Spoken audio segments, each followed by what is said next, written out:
Bass room. Okay, looks like we're live. So good morning, good afternoon, good evening. Welcome wherever you are in the world. Hope you're having a good week. Hope your bass playing's going well. Welcome to Live Chat 65 here on Brooks's Bass Corner. Thank you for tuning in so regularly and in such numbers as well. Here in London town, in the UK, 8 o'clock Tuesdays, all the way up until Christmas.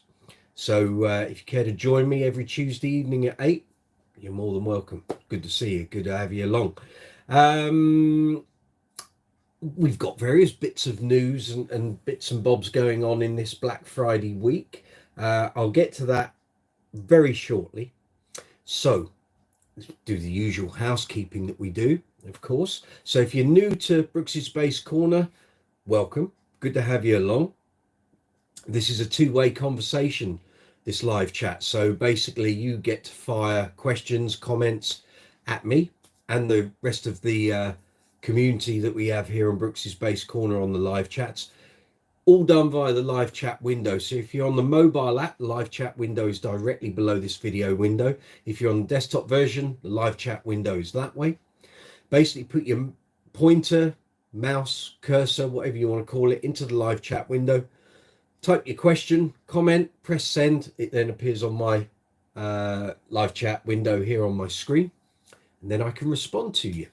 If you've got any questions about bass guitars, bass amplifiers, combos, speakers, effect pedals, gig bags, strings, cleaning products, bass accessories, great bass players, bands that had great bass players in them, great bass playing on certain albums, you want to talk about any of those topics, fire away. That's what we're here for. If you need advice on gear, maybe your gear's not behaving itself, maybe you're looking to buy some new equipment, maybe you've got a problem setting something up and either you need to buy something extra or you don't know how to solve the problem, fire the questions at me. If I don't know the answer, I'll open it up to the rest of the fine people here on Brooks's Bass Corner.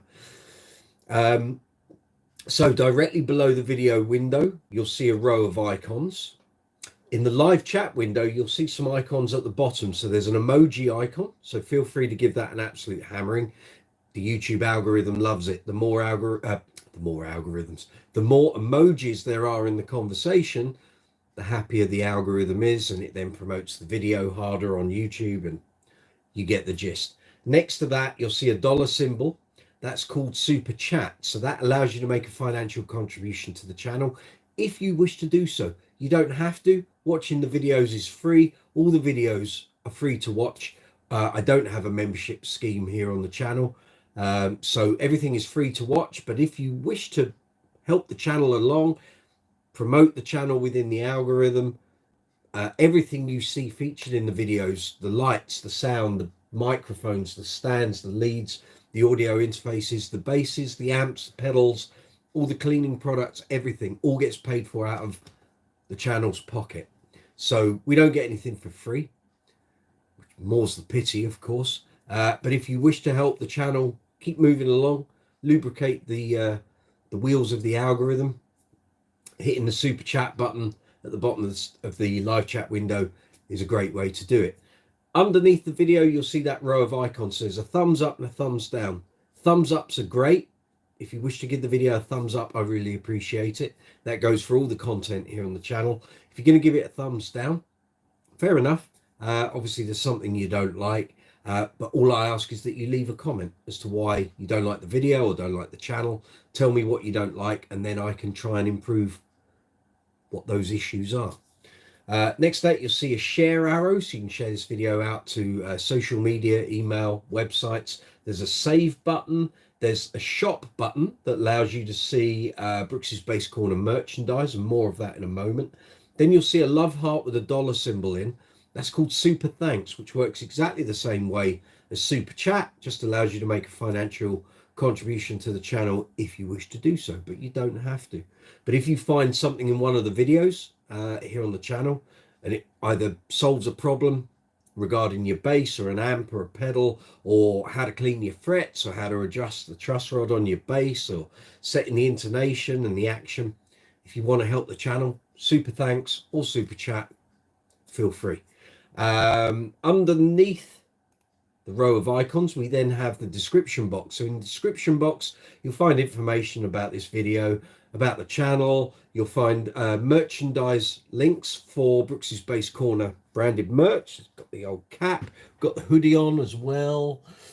You'll see some mugs in the background. We've got the mouse mats and all of that. So there's two stores, a European and UK store and a US and worldwide store. The links are there in the description box. There's about 12 or 13 designs. Pick the design you want, add it to the items that you want. If you're buying clothes or apparel, obviously you need to pick sizes, colors, all that sort of thing. Add that to your trolley, go through, buy the items, and then Brooks's Bass Corner receives a commission on that sale. Now, the big news is we had a 20% discount promotional thing going on from last Wednesday through till Sunday. On Sunday night, we hadn't seen this promo code coming up. So I've had Brooks's Bass Corner merch on sale here on the channel since about late February, early March this year. The biggest promotional discount I've seen in that whole time was 25%, which I think was back in June. I've never seen anything more than that. It's always been 15, 10, 20, or free delivery. 25 in June was the biggest one we'd seen, and it was like, wow, okay.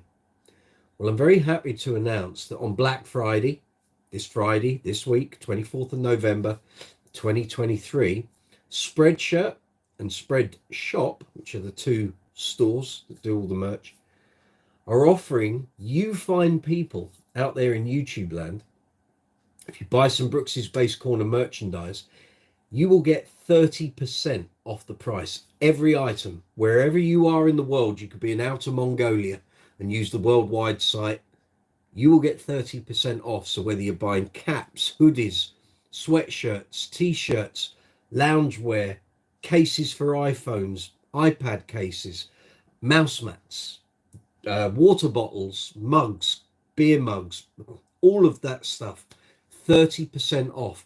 Now, one of the other announcements, all of this kind of ties together because this week is Black Friday week.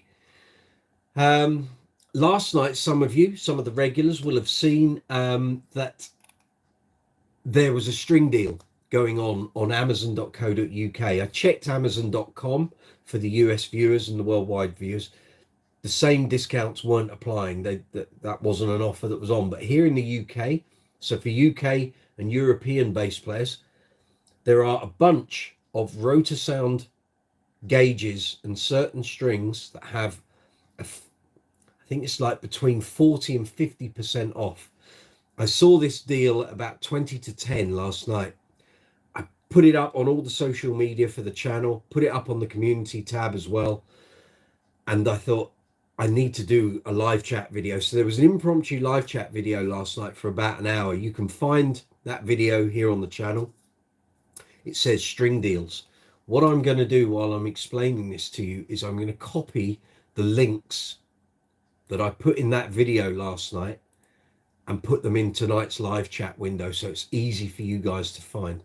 So basically, Rotosound, certain Rotosound string sets are heavily discounted on amazon.co.uk. So let me just add these in. So that will already be in there. So I want all of this needs to go.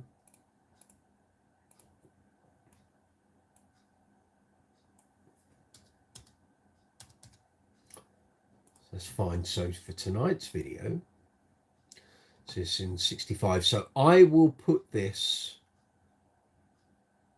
in. Oh, I actually already did it, didn't I? But we then added extra links in. There were more sets than I was aware of initially. So let me put these in. So if you are looking for some heavily discounted Rotosound bass strings, if you look in the description box in about 2 minutes, you're going to find a load of links. They're affiliate links. So for those who don't know, let me give a brief description of how affiliate links work. So basically, I have affiliate links with Amazon.co.uk and Amazon.com, Thomann in Germany, Gear for Music, and Andertons here in the UK. There are links in the description box. If you click on those affiliate links, if you have a bass related purchase, of course, it will take you through either to the Brooks's Bass Corner storefront on those retailers, or it will just take you straight through to their site, but it will have my information as an affiliate seller going through. So then if you find the items you want, or if you're clicking on the links for the specific string sets, it will take you straight through. Add those items to your basket. When you then go through and pay for those items, once the transaction is complete, then Brooks's Bass Corner receives a very small affiliate commission. It's not a huge amount. It's really not. It's peanuts, but lots of small amounts of peanuts suddenly become lots of peanuts. That's how it works. So if you are in need of some bass string sets and those gauges are exactly what you're looking for, then please shop away. I don't know how long these deals are going to last. I saw the same, someone else had put the same information on Bass Chat yesterday. Dario were doing cheaper string sets through Amazon a couple of weeks ago. They were at £12 a set. They sold out. Then they went up to £16 a set. They sold out, and I think the prices then went back up. So these prices might last until the end of today. They might last all week. Maybe they're there for Black Friday. I don't know. But if you're after cheap strings and these are gauges you are going to use, fill your boots, really. Stock up while they're cheap. I'm a Rotosound artist, Rotosound endorser. I just bought a load of strings a couple of weeks ago. The bag's there. These strings are way less than I can get them at with an artist discount. That's how cheap these are. So check out those strings in the description box. The links are there. If you're not after strings, but maybe you're after gig bags, cleaning materials, maybe a new bass, new amp, pedals, all that sort of thing. Again, if you use the affiliate links, you help the channel. We get affiliate commission payments come back. So with that, combined with the merchandise, and then super chat and super thanks, that's how you can help the channel financially keep it going. Underneath the affiliate links, you'll find social media links. So we're on Facebook, Instagram, Twitter and X, Be Real, Discord, Reddit, Quora, TikTok and Threads. And that is that. So let's see who we've got on the live chat. And at the moment it's showing, I can see 7 people, but no one has typed anything in the chat window. So I'm going to do that. Maybe you're all hiding. I don't know. Maybe you're all shocked out after the bass strings last night. So one other thing I need to announce is, and I've only had this idea today. So the strings thing was quite a rapid fire thing last night. I had Martin, good to see you. You're in early. You're in early for a Tuesday. Very good. Thank you for your bass purchases last night. I've started to see all the strings people were buying appear in my affiliate sales report. So thank you. And actually anyone here on the bass chat, on the live chat, sorry, if you've bought anything using the affiliate links over the past year that those links have been in existence. Earlier on, I was checking. I hadn't logged on to my Amazon affiliate account for quite a while. All I can say is thank you very much. Whether you're in the US, elsewhere in the world, here in the UK, in Europe, all those purchases are starting to add up, which means hopefully in the long run, I will then get more offers from Amazon and the other affiliate companies. So Thomann, Gear for Music and Andertons. Graham, good to see you. How you doing? I will start getting discount codes and offers, promotional things that I can then pass on to you guys. That's how all this works. It's like a cycle of sales and purchasing. But as you buy more using the affiliate links, those retailers then start sending me codes. You can offer these out to your subscribers and followers and all of that. So it works both ways. Okay, so that's all cool. So this Friday, obviously Black Friday, I've decided that I'm going to do a live chat, and I'm going to do it during the daytime. So from 12 midday here in the UK till about 3 o'clock in the afternoon, maybe 4. We'll see how it goes. I've never done this, and I had kind of wasn't that bothered about doing anything for Black Friday this year, aside from the merchandise stuff, obviously being 30% off on Friday. But I haven't got all my affiliate stuff really kicking in. I'm not doing lots of affiliate videos for products. I will be doing, I just don't have the time. I'm trying to get the regular content up here on the channel.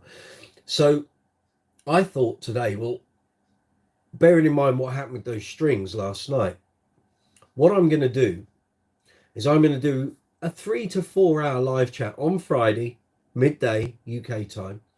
We're going to call it Brooks's Black Friday Superstore.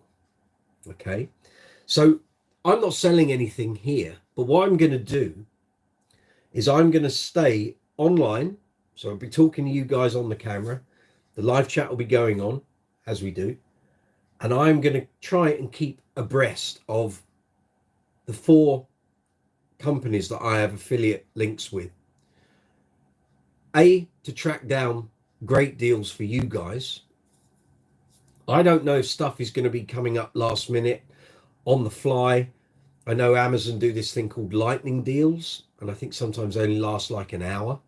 But I'm going to try and stay across Amazon.co.uk and .com, Thomann, Gear for Music, Andertons. I'm then going to try and keep abreast of various base forums and chat groups, because I know every year people start posting up, has anyone found good Black Friday deals? And it's very hard if you're just on your own to try and find those things you want, or if suddenly a really good deal appears, you may not even be aware of it. So I'm going to try and collate all of that information into 3 or 4 hours. It might work, it might be a complete disaster. I have no clue. I've never done anything like this before. But I'm going to spend some time tomorrow trying to find the deals that are already out there, monitor them.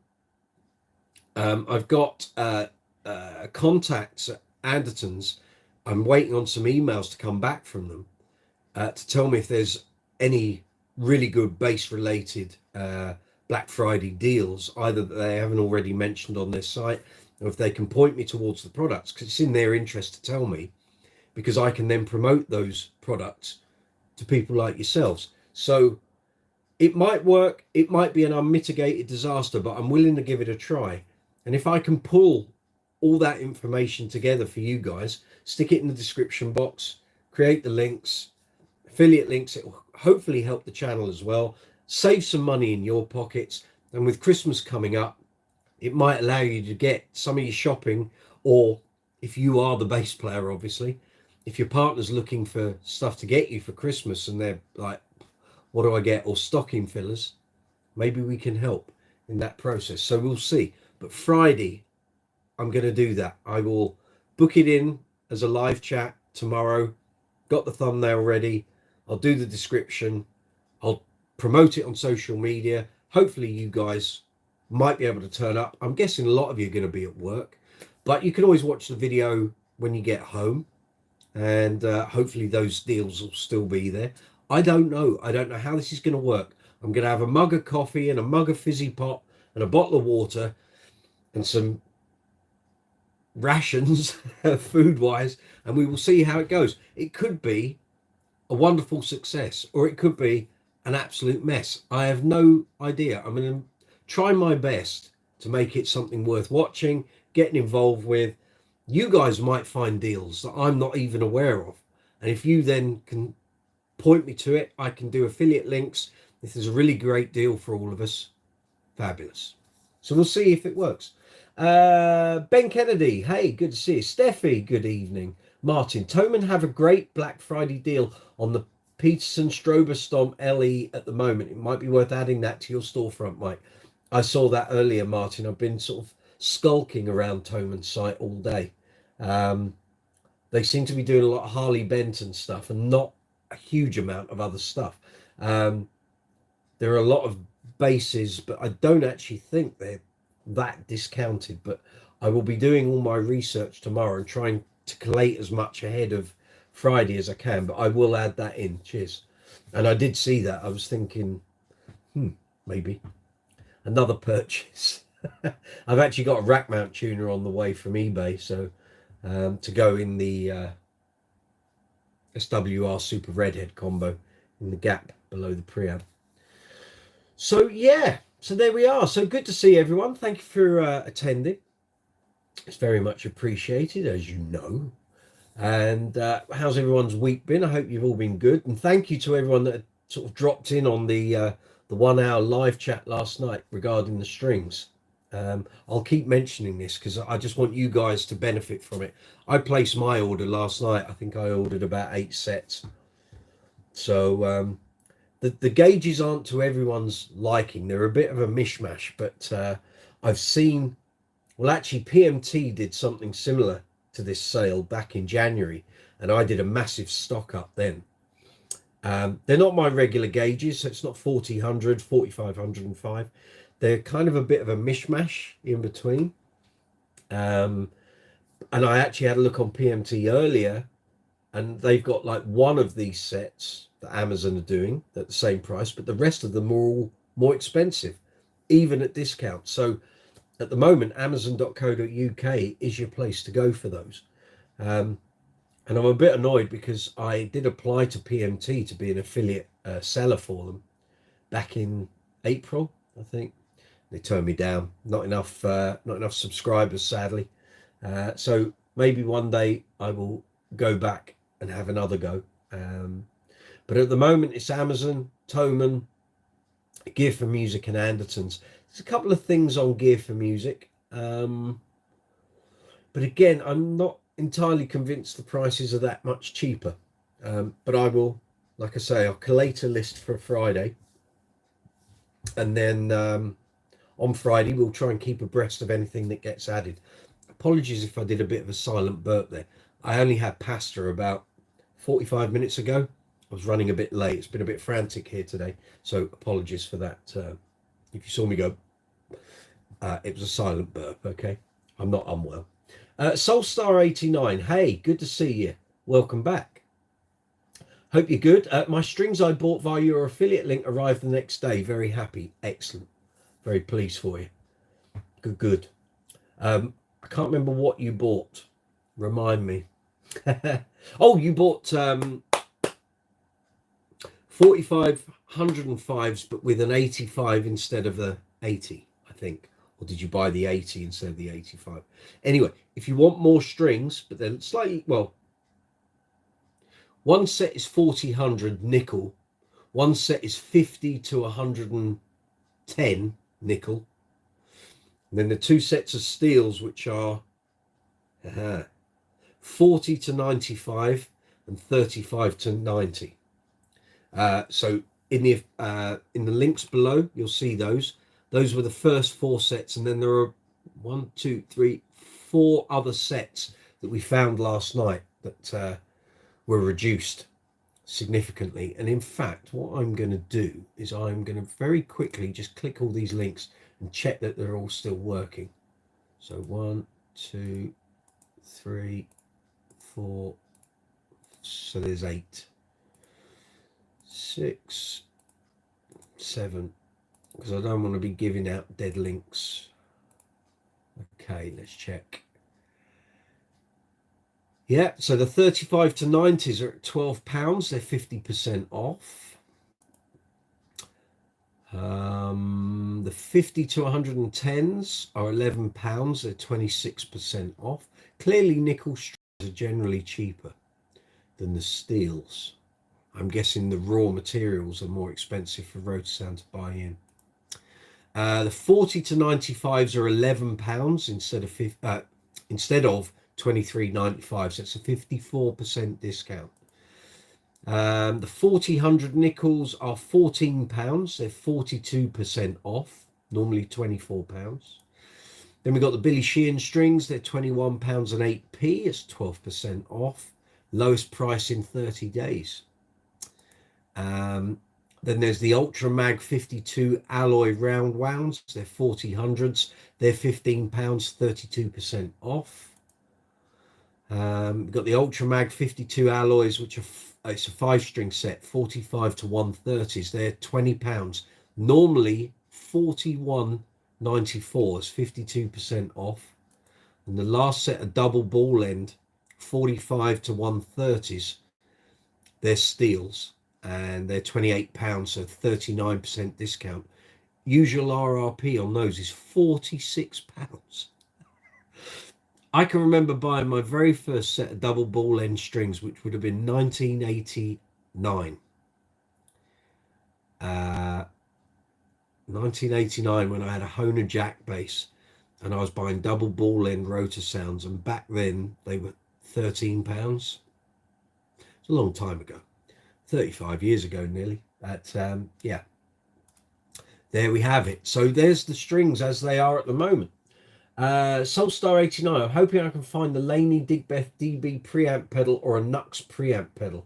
In fact, you know what, I'm going to start a list today and I will do my research tomorrow to see if we can find any of the products. So if any of you out there are after anything specifically, tell me, and even if I can't find a discount for it or anything, I can at least get you an affiliate link for it, if that helps. So we're after a Laney Digbeth DB preamp pedal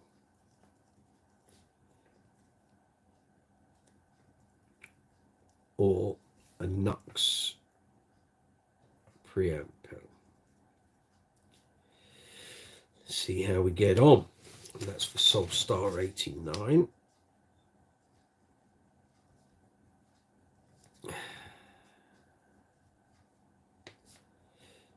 And then Martin was mentioning the Peterson Strober stomp on Thomann.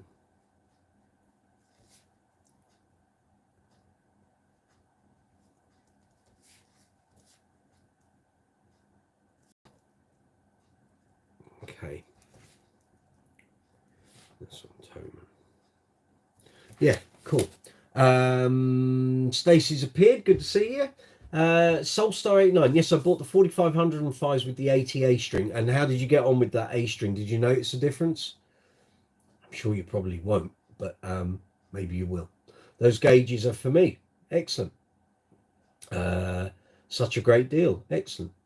Are you talking about the ones below that I've just read out? I'm looking for a good deal for a gig bag. Okay. Well, I haven't seen any deals on gig bag yet, but let me point you towards something I really like. Okay. They're literally over here. So let me get one and I'll explain all. Oh, I've got bases in them. Okay. Let's try and do it. Stands all over the place. Just bear with me a moment, gang. Right.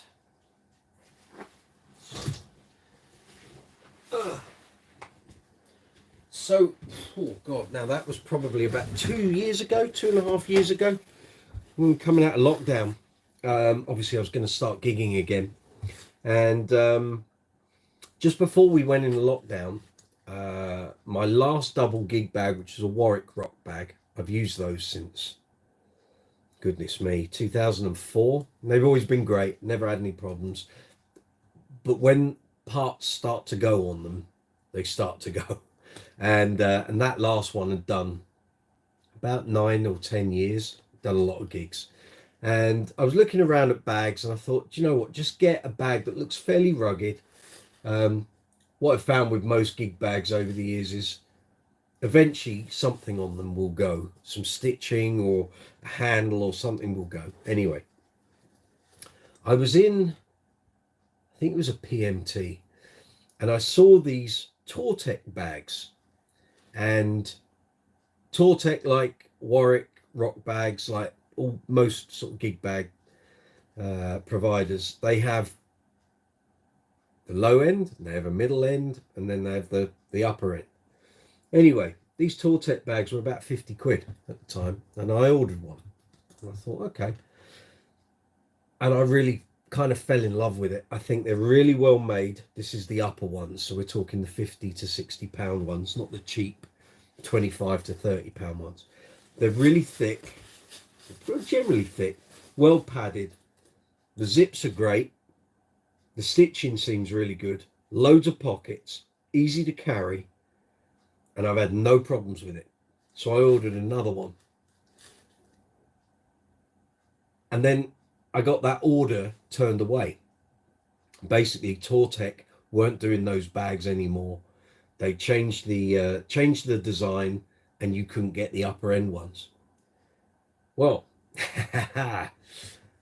PMT, so all the other suppliers have stopped doing these bags, but PMT is still doing them, and they're still getting them. So this is I think it's around about £57 now. So I'm holding it here, you can't see it. So let's get it into the picture. So these are the more padded ones. When I bought the Ibanez SR300, the red one, back in February, the guy I bought it from gave me a Tortec bag with it, but it's the thinner one. This is the more padded one. It's much better. So the thinner one would be the 35 to 40 pound one. This is the upper end one. But the pockets are great. So you got one pocket there, you got another pocket here, you got this section which I keep all my strap locks, rubber washers for the bases that don't have strap buttons on, batteries, picks, all sorts of stuff goes in these. The handle's great, loads of padding. There's another pocket here.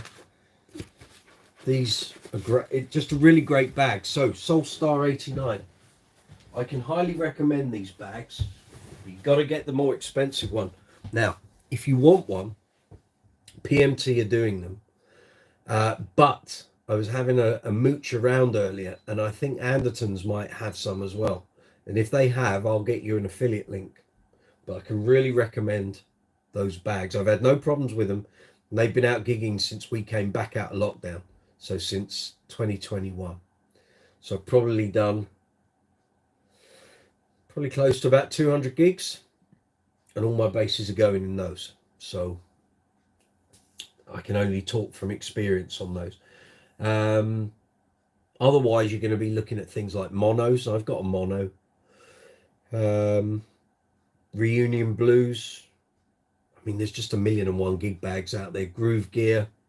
You can shop around, but the higher end gig bags now are starting to cost more than hard cases. That never used to be the case. And I see people complain about all these high end bags falling to bits. So, you pays your money, takes your choice. But for £60, these Tortecs are great. And I got to the point where for years I'd carried 2 bases in one bag. I had double gig bags.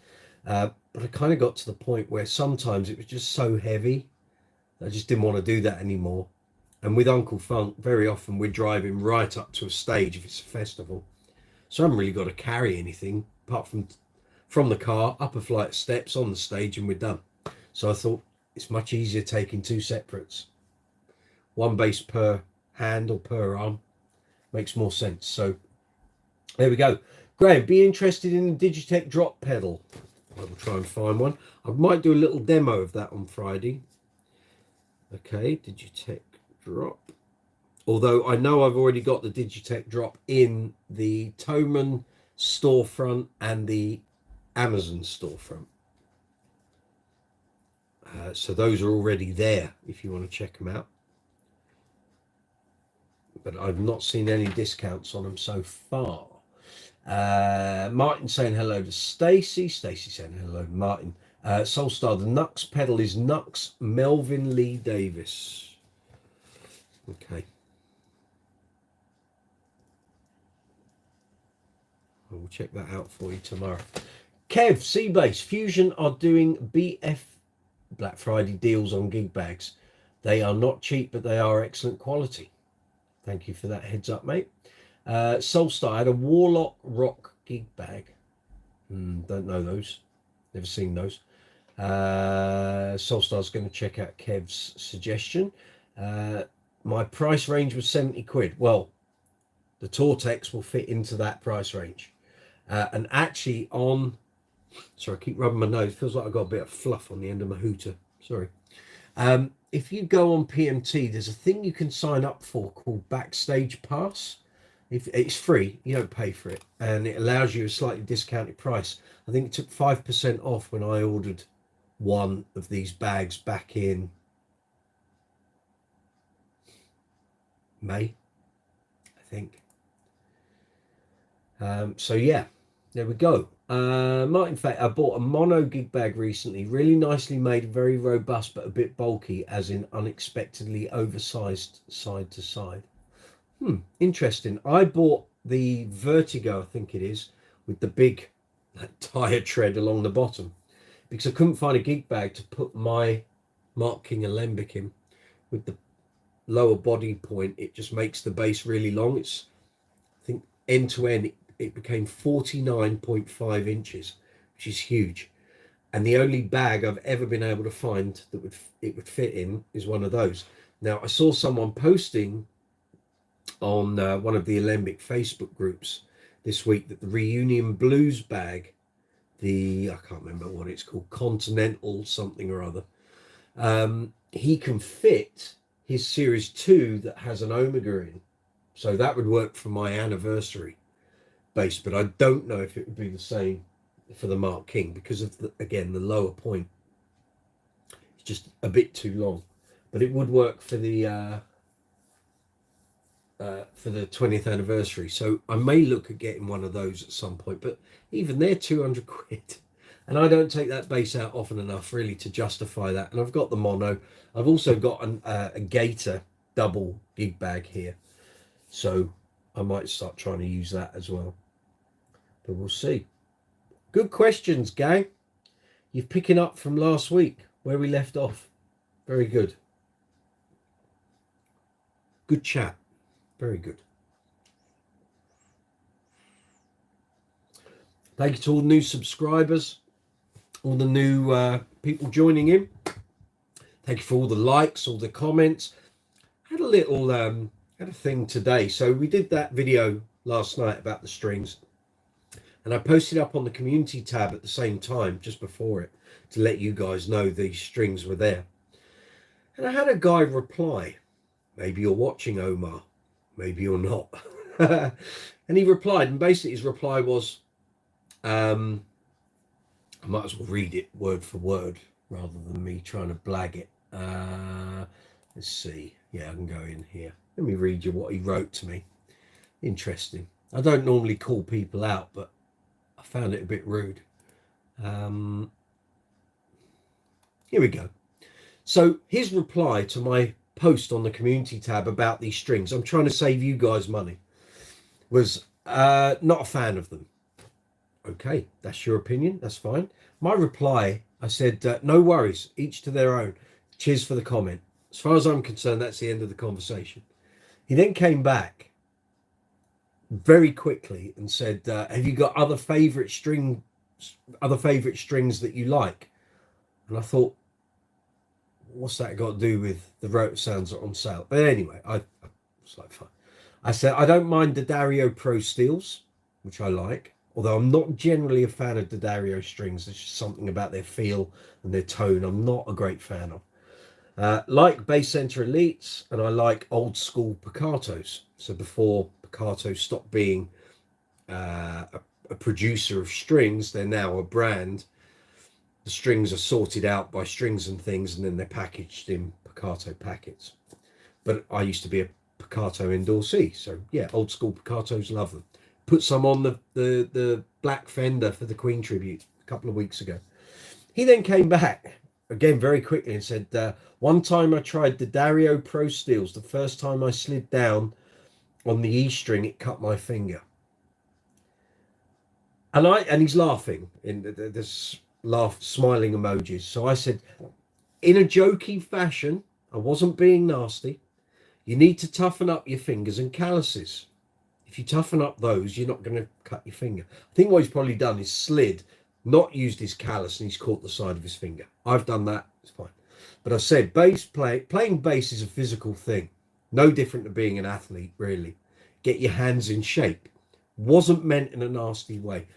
I can understand how it might have been misconstrued. He then came back to me and said, me, you're very judgmental, assuming I'm a newbie. Without knowing more about me. I don't care. I don't want to know more about you. I was saying when I first started playing bass, okay, I had the Dario strings on my bass, and I've been playing for a couple of years now. I'm very pleased for you. Have a good rest of your day. To which my final response was, and he hasn't replied, I wasn't being judgmental at all. How would I know if you're a newbie or not? You haven't mentioned it. And I just said, enjoy your day, and left it at that. But, you know, I've posted a comment. You've come in and then gone on one. And I didn't need to continue that conversation. I could have just left it. But anyway, very strange.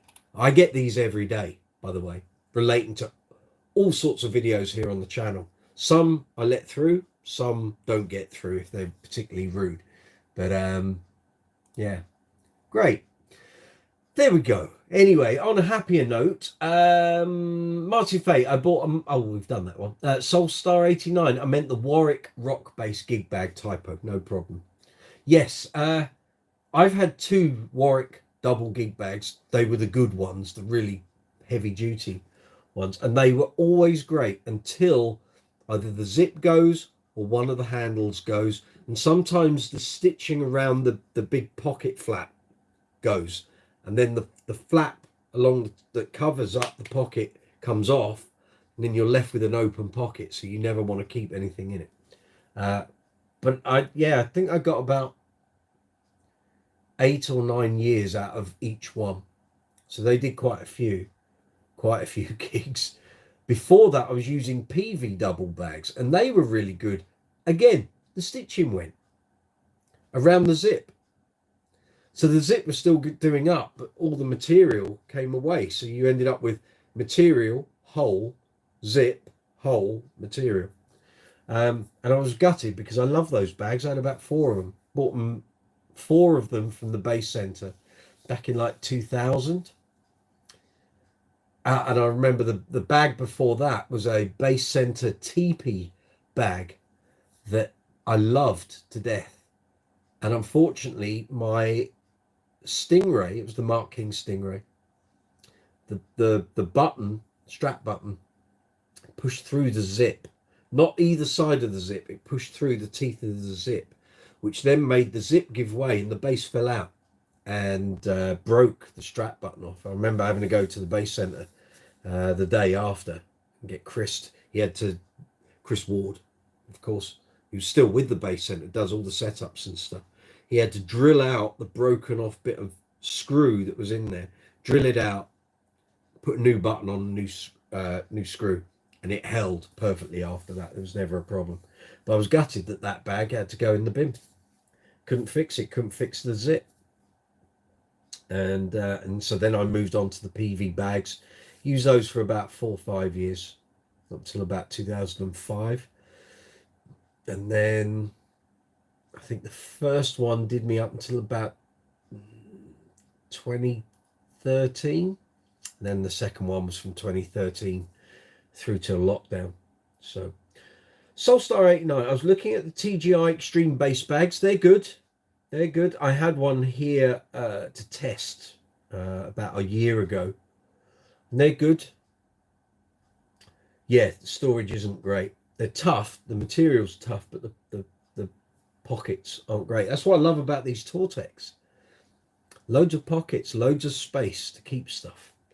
Really well packaged in. I never worry that my bases aren't secure in those bags. And there's a strap over the neck, sits in like a little cradle inside the bag. So have a look, but you don't buy the cheap ones. But there's 2 that look similar. So if a store is selling both, in fact, let me go on to PMT and I'll show you the difference, right?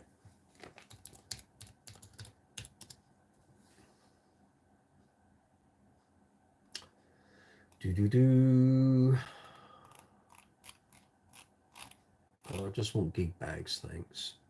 I don't want all 236 base accessories. Here we go.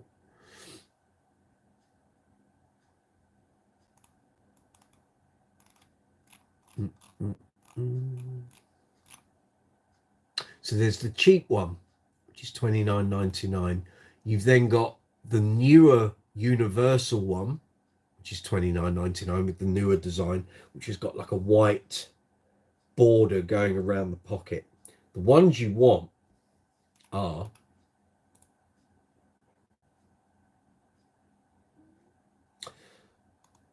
so the thinner one is the 20mm one. That's 39 quid, so 40 quid. But the one you want, which is what I was showing you here, so I'll work this. Friday's going to be entertaining. Is the padded bass guitar bag. So this is the one you want if you're going to buy one of these. I don't get an affiliate commission on this because PMT don't allow me to be an affiliate for them. And if you can find one on any of the other platforms that I am, then great. I've not seen one there for a while. So this is the bag that I'm suggesting. I'm thinking, should I wait for Friday for a deal? No, wait for a deal. Wait and see what turns up on Friday. This is what I'm assuming could happen. Deals could just appear. But also, if I try and stay across the various base forums and stuff, if people find good deals, I can bring them forward to you guys. Lewis Wingrove, Gator cases are pretty good. Gator bags are great. I've no problems with those. But like I say, these Tortec bags for the price, I think are fabulous. Now, what was I going to look for then? See if I can see them on any of the affiliates I'm with.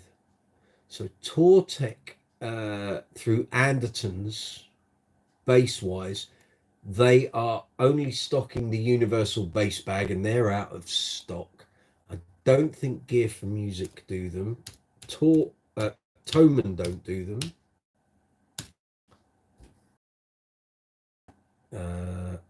No, nothing on Gear for Music. Thomann, Amazon.co.uk. I will have a look. They used to do them and then they stopped and only stocked newer ones, which I'm not sure how good they are. I have no experience on. And let's have a look here.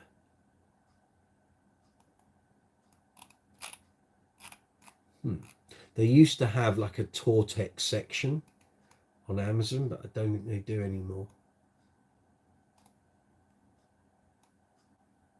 Oh, I'm on Amazon.com. That's not much use, right? Okay, I'm on Amazon. Right, padded get basic. I think it's PMT through Amazon, isn't it?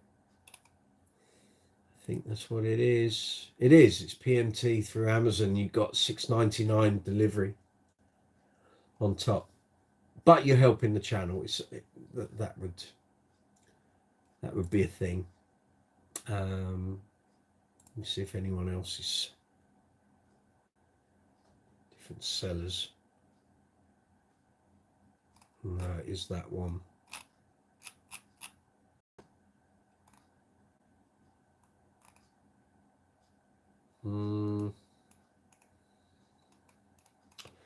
No, that's it. So you're basically buying the same bag that you'd get through PMT and then having to pay for delivery on it. I can't remember what delivery at PMT is. Let's have a look. Again, it will be determined by where you are.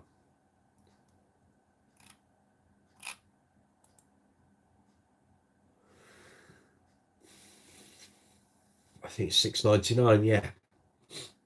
Sent by Parcel Force next working day. You can have a Parcel Force saver, which is £1 less. Options, up to you, mate. I looked on Andertons, they don't have it. No, they've got the newer ones. I'm on base chat. I'll share if they post anything anywhere else. Excellent, thank you.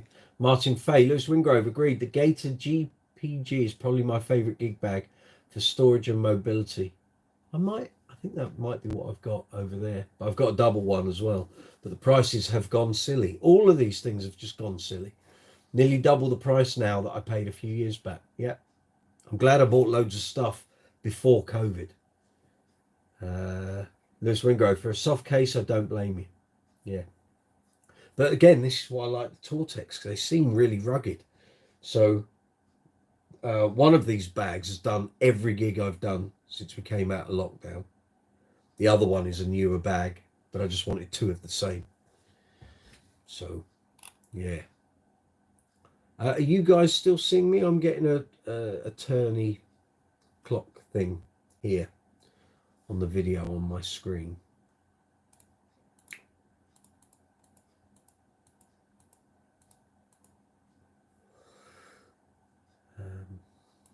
Yeah.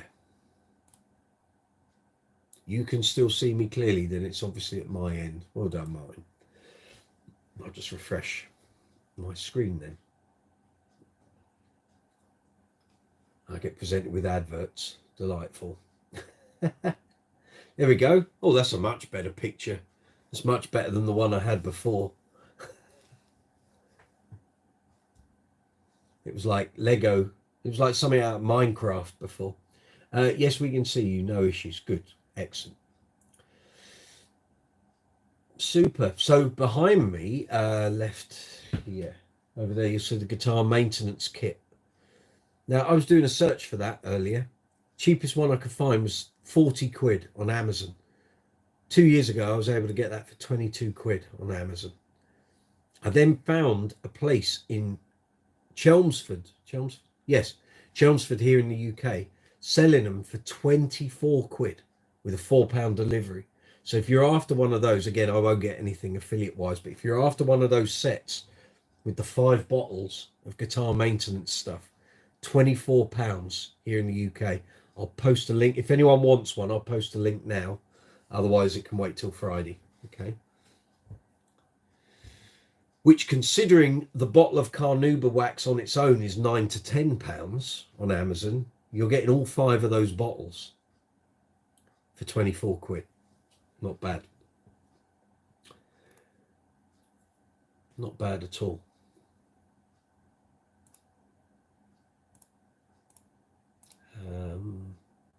Sadly, I don't have affiliate status with Guitar either. Although, again, looking on their Black Friday deals, there's nothing, none of the small stuff, none of the accessories, none of the cleaning stuff, gig back, nothing like this gets included. And they're mad because this is the Christmas stocking stuff. They could shift loads of this product, take a couple of quid off, beat your competitors. Loads of people, I'd promote all this stuff, not just on Guitar, but Amazon as well. There is just no discounts on anything, really. The smaller stuff. Yeah, that's the stuff everyone uses all the time. Forget the guitars, forget the amps and the pedals. Well, pedals cheaper, but the consumables, you can help people out with that stuff. They'll buy loads of it. They really will. It's like they just don't see the bigger picture. You know, cleaning cloths. Take £1 or £2 off. Beat what Amazon are doing. People will buy them from you. You can't tell me we don't all shop around. We do. We all do it. So it's in their interests, really.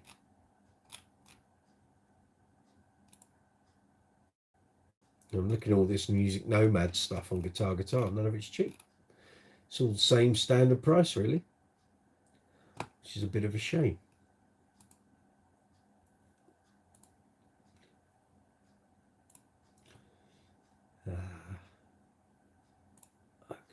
Just catching up on everything here, guys. Very good. That's all. Everything seems to be working, which is a good sign. Super. Lewis, I just use my mechanics tools when the special tools are not required. If you've got the things do the job, that's the way to do it. It's the holiday season, raise the price and put on sale. Yeah. Which is why those Rotor Sound string deals are so good. And it may well be in January, you know, a place like PM2 will be doing those strings again, cheap. They might not. You don't know. Like I say, I filled up with lots. I think I did. Well, they were 11 and 12 pounds a set. And I think I did over 220 quid's worth of string purchase in January. So, yeah, that's why I didn't go ballistic last night. I just ordered 8. Lewis, I like Music Nomads for cheap tools, not worth the high prices. Their stuff is good. Then their nut files are great. If you do a lot of repair stuff, which I don't. I had hoped during lockdown, before I started this channel, I was looking at getting into doing guitar repairs and stuff. If I was doing lots of it, I would buy a set of their diamond nut files, because I think you get everything for guitar and bass, all the sizes. So I think it's like about 120 quid, which isn't bad for a complete set of nut files. But all this stuff costs a lot, and then the things you want, you got to go to StewMac to buy, and they're a fortune as well. Thankfully, here in the UK, we've got some places like Crimson Guitars and Northwest Guitars. And they've started doing their ranges, which are really good. Actually, there's a few things I need to buy from them as well as it goes. But yeah.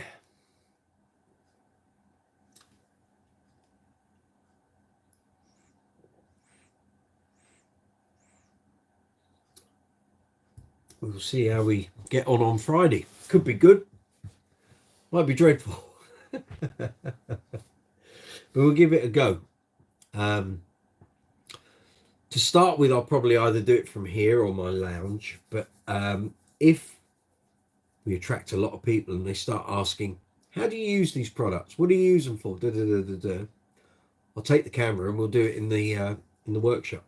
So I'll take a bass in there and show you how to clean. Well, you've seen all the videos. Clean the frets, do the truss rod, action and intonation, pick up height, check the next level, clean them up. Off we go. Yes, we've been going nearly an hour. So welcome. There's 14 people on at the moment, so that's good to see. Thank you very much for joining in. This is live chat number 65 here on Brooks's Bass Corner. If you want to watch any of the other live chats at any point, they're all there. They're here on the channel.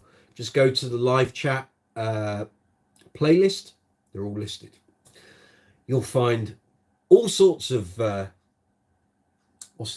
shenanigans, paraphernalia, all sorts contained in those live chats. Lots of useful information, some famous people on them here and there.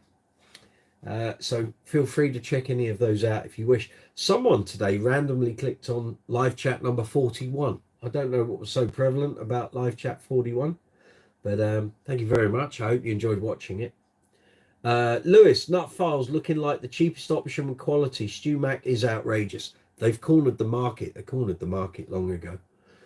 I have some fret nibblers I got from the Japanese company that makes them for StewMac and Amazon. Good. Good. Fret nibblers, are you talking about fret erasers, or are you talking about tools to get fret ends off when they go past the edge of the fretboard? Martin Face, so go on then. What's the story with the new bass rack? It looks like there's a few empty spaces and nature abhors a vacuum. Well, the thing is, I'm running out of room in here, and it makes filming quite difficult because there's so much stuff. And sadly, my partner has filled our middle bedroom with loads of hamster gear, cages and food and this and that and the other. That's fine. But where I've bought a few basses over the past year or so, and some of them are purposely for doing videos on the channel, like the Ibanez, the Lakeland 4464, the Ibanez Thomann. I didn't buy those basses. Well, the Lakeland I was really buying because I wanted it, but it was also to do videos. But the two Ibanezes, I wouldn't have bought those. You know, I've got better gear here. but I wanted them to do videos on the channel. But I'm looking that way. There's literally a pile of gig bags with basses in, and it was just getting to the point I couldn't open the door. It started to get really difficult to do that. And when you're watching the videos with the backdrop, I'm not panning around because it's a bloody mess, but where you see the wall of amps, to the side of that, I had a load of plastic tubs with sort of books and packaging and account folders and all sorts, all very neatly stacked. And I just looked at it and thought, I could get another rack in there, and it would get those guitars out of the way, which then gives me more room there. And the tubs could go to the other side. So those stacking drawers you see there, which have got backdrops and all sorts of other bits and bobs and cables and yeah, all sorts, were here to my left. So I've put that over there. It all fitted in very nicely. It was like Krypton Factor, and people in the UK will know what I mean. So they used to have these puzzles where you had to, like Tetris, you had to fit all the bits together. It all fits in perfectly over there. I haven't finished putting the basses in that rack. I got broadsided on Sunday as I was doing it all. Suddenly I had a load of other things to do. Didn't get to finish all the tidying up. That will happen tomorrow. So the spaces in the rack will be filled, but not only did I buy one rack, I bought two. So what's going to happen if I slide out of the way here? So there are the three racks. There's one there that you can't see. Again, I could turn it and you're going to see a mess, and I don't want you to see the mess. Three racks. The fourth one's over there. I'm going to have a fifth one that goes out from there. So when I'm doing videos or live chats up against the wall of amplification, I can have a rack there with all the basses in that either we might feature, or if I'm doing recording for the channel, content creation, all the basses I need are there. And what I'll do is, in that rack in the corner that could become problematic getting to, I'll just put basses in there that I'm not pulling out regularly. So that's generally it. It was about trying to tidy everything up. I've just got so much stuff in here at the moment since we started, since I started the channel. It's just exploded. I've got pedals coming out of my ears and amps, as you've seen, and basses and gig bags and this and that and the other. I just want to try and tidy up and consolidate a bit. So some of these stacking drawers have got half full drawers in, so I need to start filling them up. So all the stuff that's sort of lying about, get some order, tidy it up. So that's the story behind the racks. Nothing sinister, nothing special. It was just trying to tidy up here, which was a bit messy, and it is still a bit messy, and that's why I'm not going to pan the camera around. But hopefully by next week I'll be able to pan the camera around. You'll be able to see how it's now looking. But sometimes I have to film in really constricted areas over there, and I don't want to work like that. It's too, what's the word, prohibitive. I saw Patrick Sweeney turn up there. I will say hello to you in a moment, mate. Cass, good to see you. Welcome. Do you have a link for finger plasters? On Amazon, I can do that if you want. You tell me what sort of finger plasters you want. I'll get you an affiliate link. If that's what you want. I'll get you finger plasters. Oh, hello.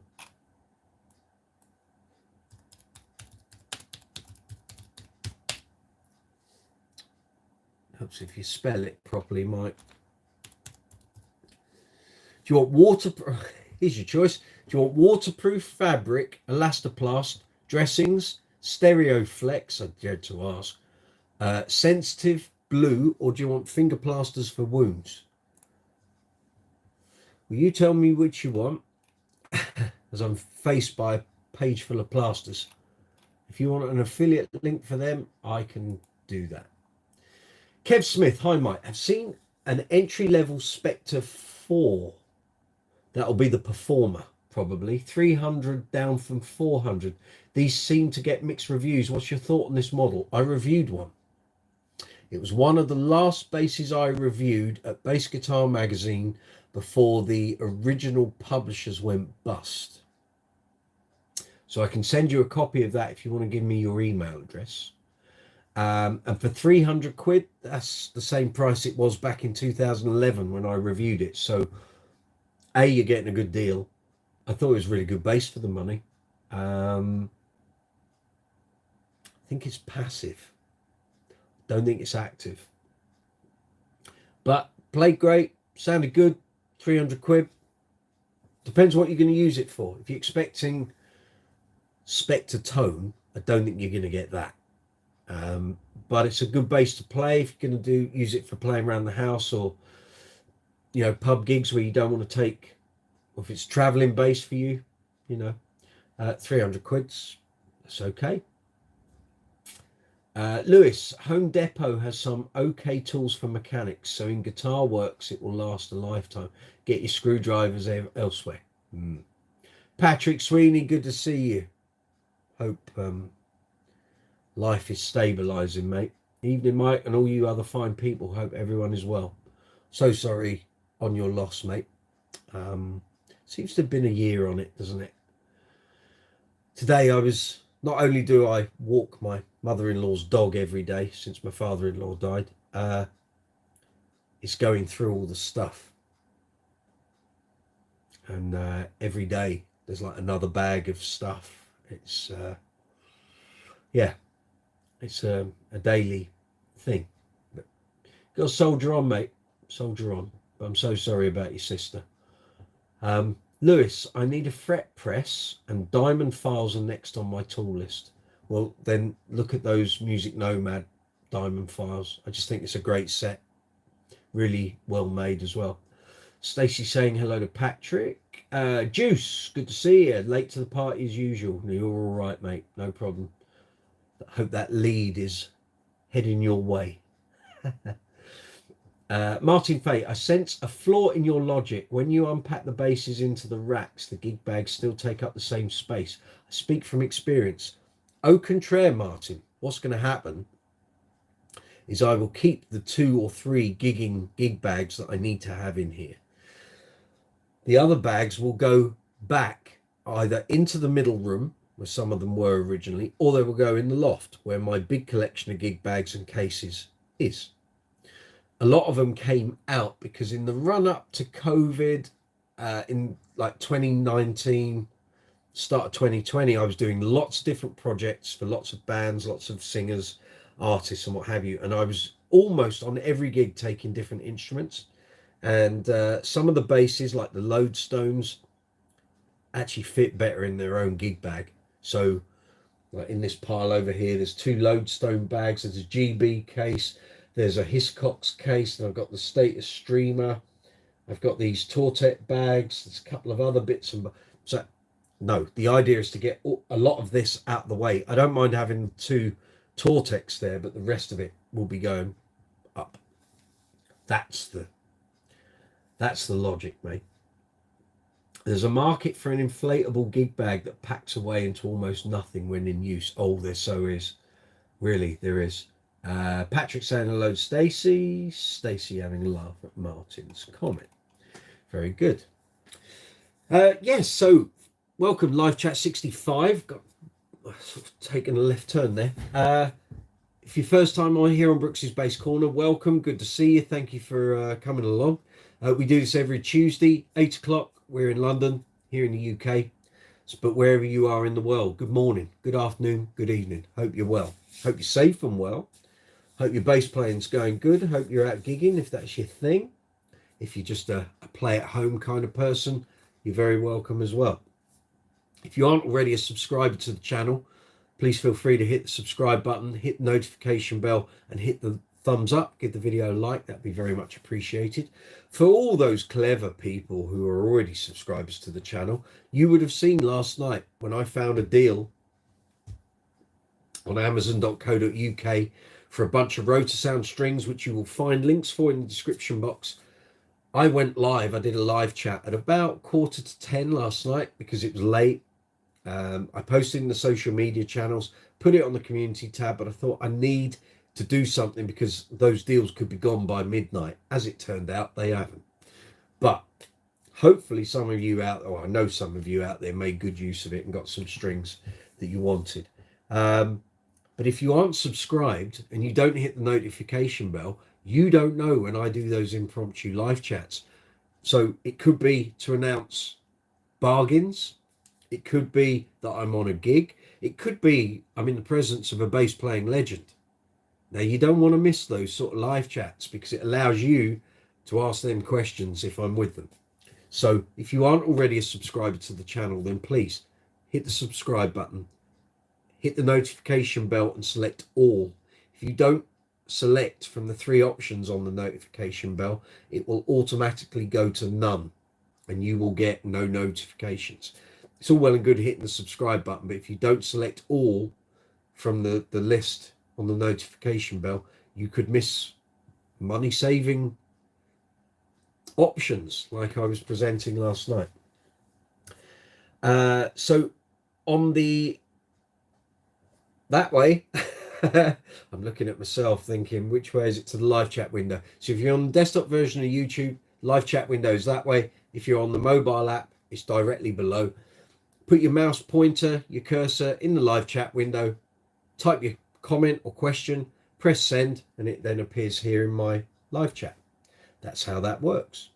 If you've got any questions about basses, bass amps, speakers, combos, gig bags, strings, cleaning materials, effects pedals, bass stands, leads, if we can help in any way, more than happy to do so. It's what we're here for every Tuesday. If I don't know the answer to a question, I'll throw it open to the floor and one of these fine people might well know the answer. Kev Mack, good to see you. Welcome along. So at the bottom of the live chat window is an emoji icon. Feel free to give that an absolute pummeling. More emojis, the better. You'll see a dollar symbol. That's called Super Chat. That allows you to make a financial contribution to the channel. Directly below the video, you'll see the thumbs up and thumbs down. Please give us a thumbs up if you'd be so kind. Thumbs down, if you're going to hit that, then please leave a comment in the comments section. Tell me what you don't like, and that way I can try and improve the videos, improve the channel. You'll see other icons there. So there's a share button, a save button. You'll find the store or shop button, allows you to buy some Brooks's Bass Corner merchandise. You'll also see a love heart with a dollar symbol. That's called Super Thanks, which works exactly the same way as Super Chat. Just allows you to make a financial contribution to the channel should you wish to do so. Underneath that, you've got a description box. So you'll find all the links for the strings on Amazon. You'll find merchandise links for the UK and Europe store and the US and worldwide store. Loads of Brooks's Bass Corner merch in those shops. If you want to check it out, feel free to do so.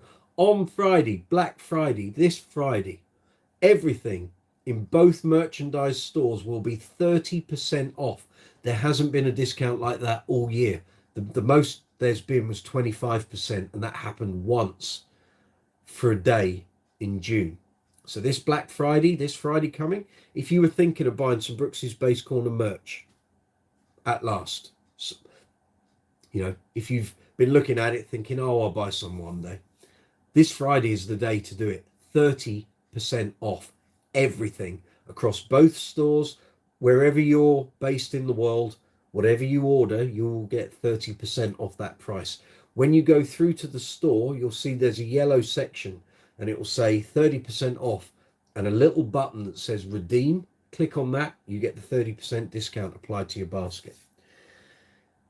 In description box, after the merch links, you will find affiliate sales links. So there's affiliate sales links there for Amazon, Thomann, Gear for Music, and Andertons. So if you have any bass related purchases, basses, amps, cabs, combos, pedals, leads, gig bags, strings, picks, cleaning materials, if you click on those links, find the product you're looking for, add it to your basket. Once you go through with the transaction, Brooks's Bass Corner receives a very small affiliate commission. But underneath the Amazon section in this description box for this video, you will see links through to their affiliate links for amazon.co.uk and the reduced price Rotosound strings. If you don't use Rotosound, it's fine. It's not a problem. But there's some gauges in there. Perhaps you've been wondering what Rotosound strings are like. There's 2 sets, and in fact, it's more than 2.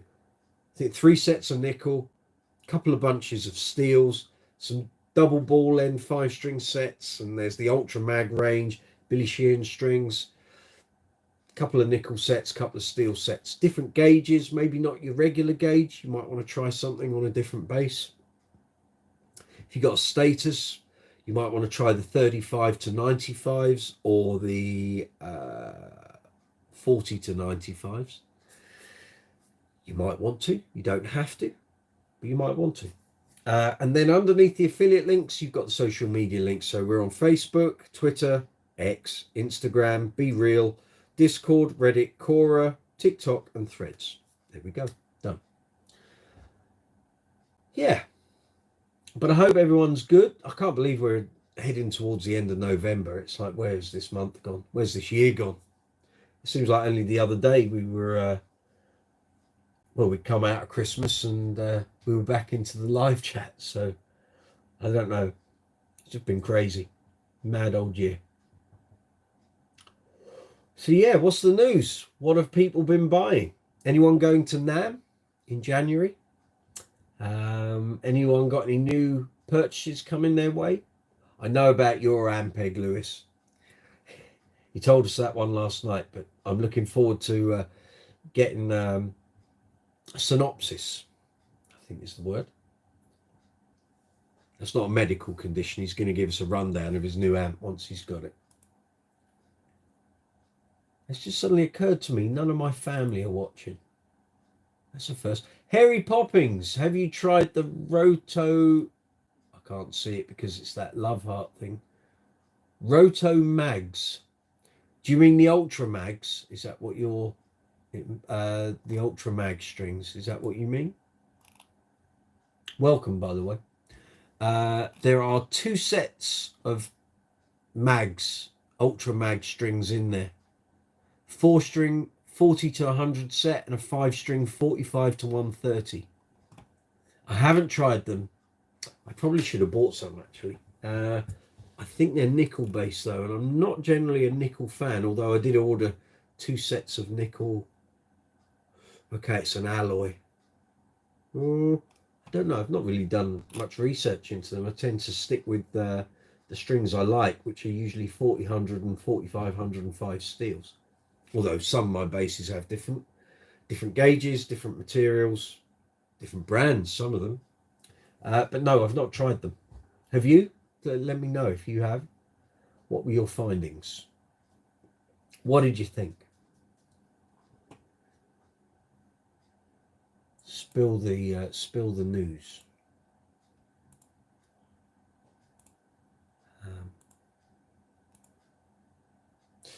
Not had a response from Omar yet. I've clearly peed on his fireworks, haven't I? Well, don't come on my channel and start getting all hoity-toity.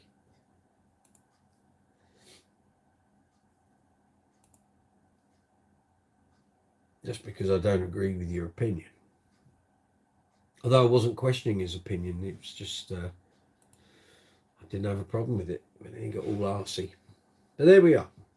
Not to worry. So we've got Christmas coming up. I'm back out on shows this weekend. I've got Uncle Funk in Sawbridgeworth in Hertfordshire this Saturday. In fact, let's get the old diary up. I can tell you exactly where I am on my travels. I saw your message pop up there, Patrick. I'll come to you in a second, mate. So yes, Sawbridgeworth this week with Uncle Funk. Tickets, I think it's sold out actually. Then we've got an Uncle Funk Christmas show in Dunmow, which is kind of Hertfordshire, Essex borders on the 2nd. Tickets again, so if you want to come along, you can buy a ticket, or you can let me know you're coming and I'll put you on the guest list. Not a problem. Then on the 7th, I am playing with Platinum ABBA tribute at Wimborne at the Tivoli Theatre. That's on Thursday the 7th. Then Friday the 8th, we've got Uncle Funk in, where is that? Bedford Esquires, a venue I've heard much about and never played there. So we're in Bedford, sort of Northamptonshire, Milton Keynes area. We'll be there on Friday the 8th. Then I've got a function with the A-listers in Oxford Town Hall, but I don't know if that's a private event or a public event.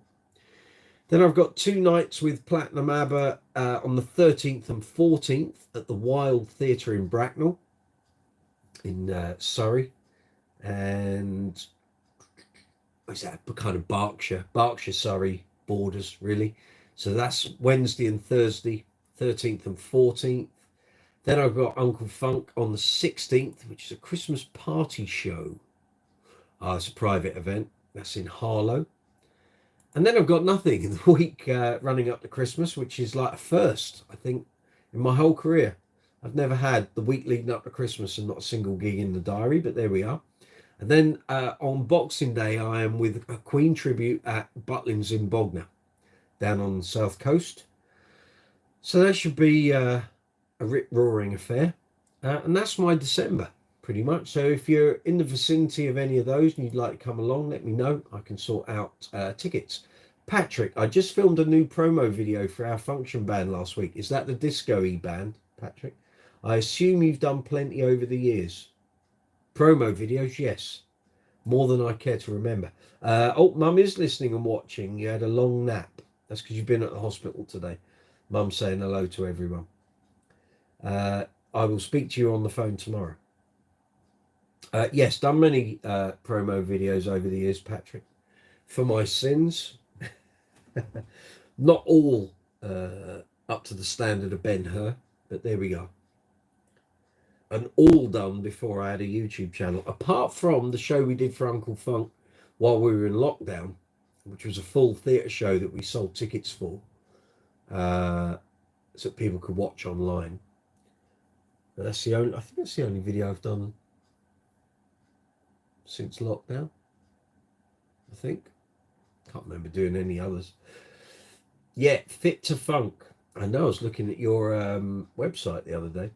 Came up as a suggestion on Facebook, so I clicked on your website link. Looks like a good fun band, that.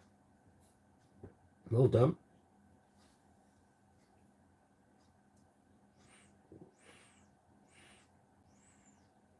Cheers, everyone.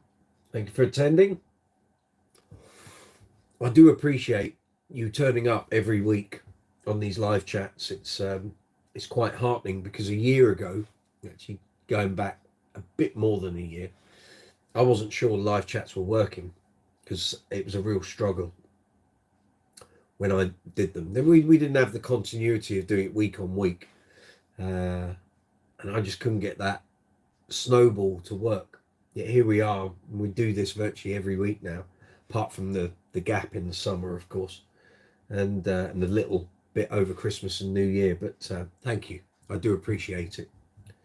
So those of you that do turn up regularly, I've got a little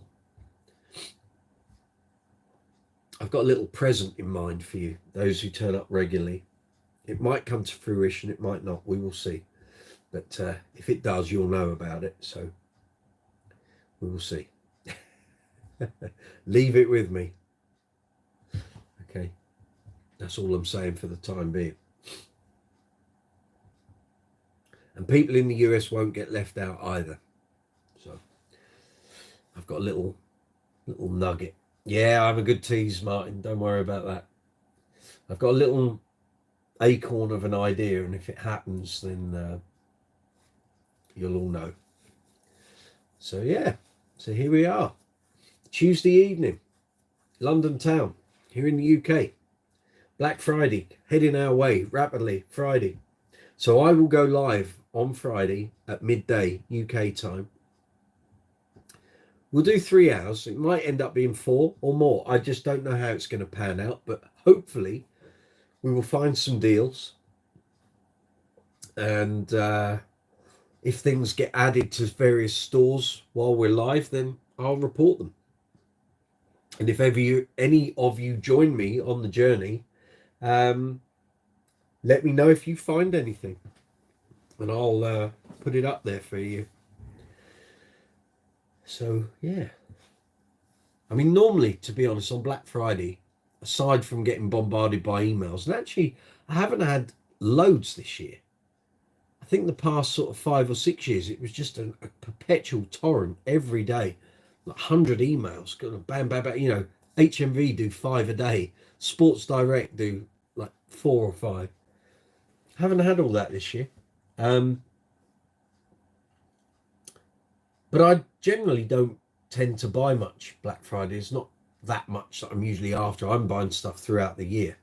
So I sort of buy stuff as I find it, or if I see a competitive price, and I'll buy it.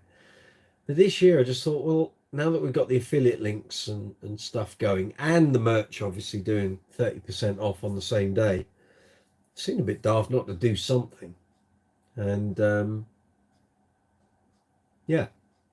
So originally I was going to show a load of the merch tonight on the live chat, but you guys have seen me do that so many times. But then I thought, well, if we do a thing for Black Friday and all the base stuff, if we can find some deals, then I can show off the merch then. And if people, well, then the promotional discount is live, isn't it? So that probably works out a bit better. We will see. We'll see. Should be good. Should be good. But I'll be doing a load of research and link hunting tomorrow. We'll see what we can do. I am tempted to call in some contributions from companies I know and work with, or have worked with in the past and done stuff with at the mag. And those retailers, distributors don't generally do anything regarding Black Friday, but then they've never had me trying to shift their stuff. So if I can get them to join in and either provide like a promotional discount on something, or we'll see. I'll be making a few phone calls tomorrow, don't worry about that. Who knows, maybe we'll get some discounts on bases and pedals and stuff. I think next year we've got another year. I'll have more subscribers hopefully, and I'll be able to do stuff quite a way in advance and get some deals arranged with suppliers in advance of Black Friday. So we'll see. We will see.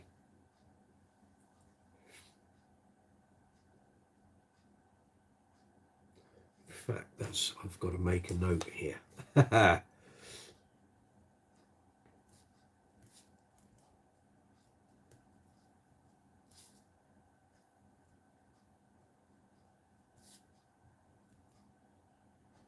see if I can sort out some discounts for people.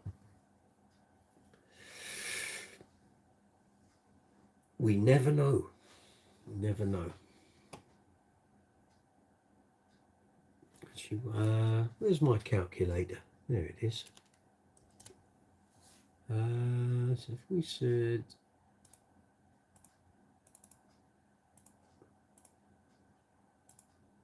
yeah, that's not bad, is it? I could do that. Yeah. We will see. See what I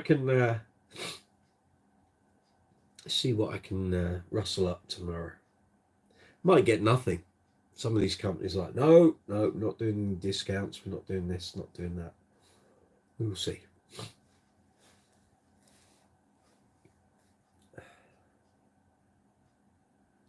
So what's the aim of that band, Patrick? Are you going after corporate work, wedding work, pubs and clubs, all of it? What are you doing with that one?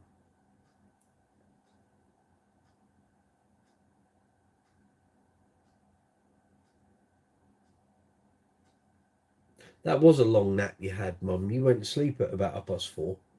So that's a good 4.5 hours or so.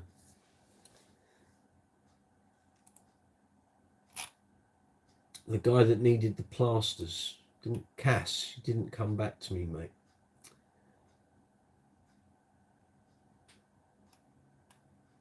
I think it was Cass, wasn't it?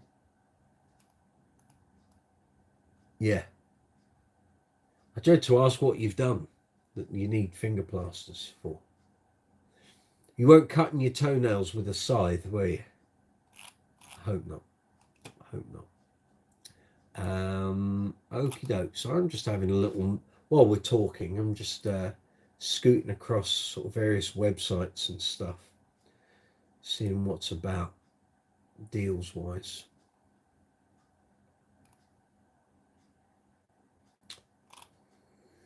Yeah.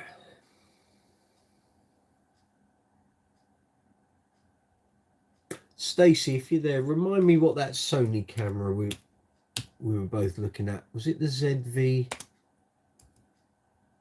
ZV1? Something like that.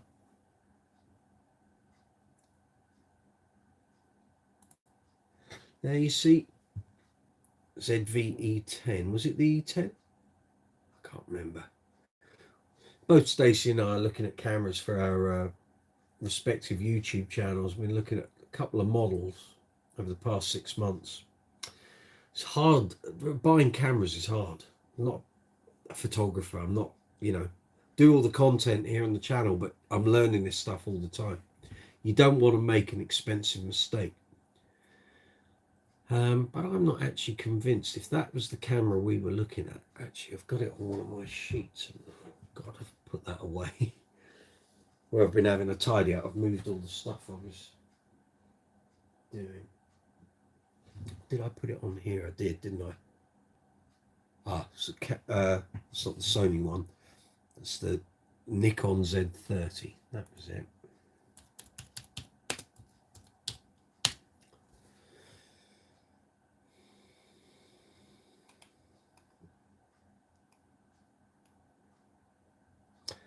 It's not much of a deal though. It's fine saying what the RRP price was, but that was roughly the price that camera was a year ago. So, yeah. So what have I got there? Canon, it was the old Canon M50, but we weren't looking at those, were we? So it was the Sony. I'll know as soon as the name pops up in the search box.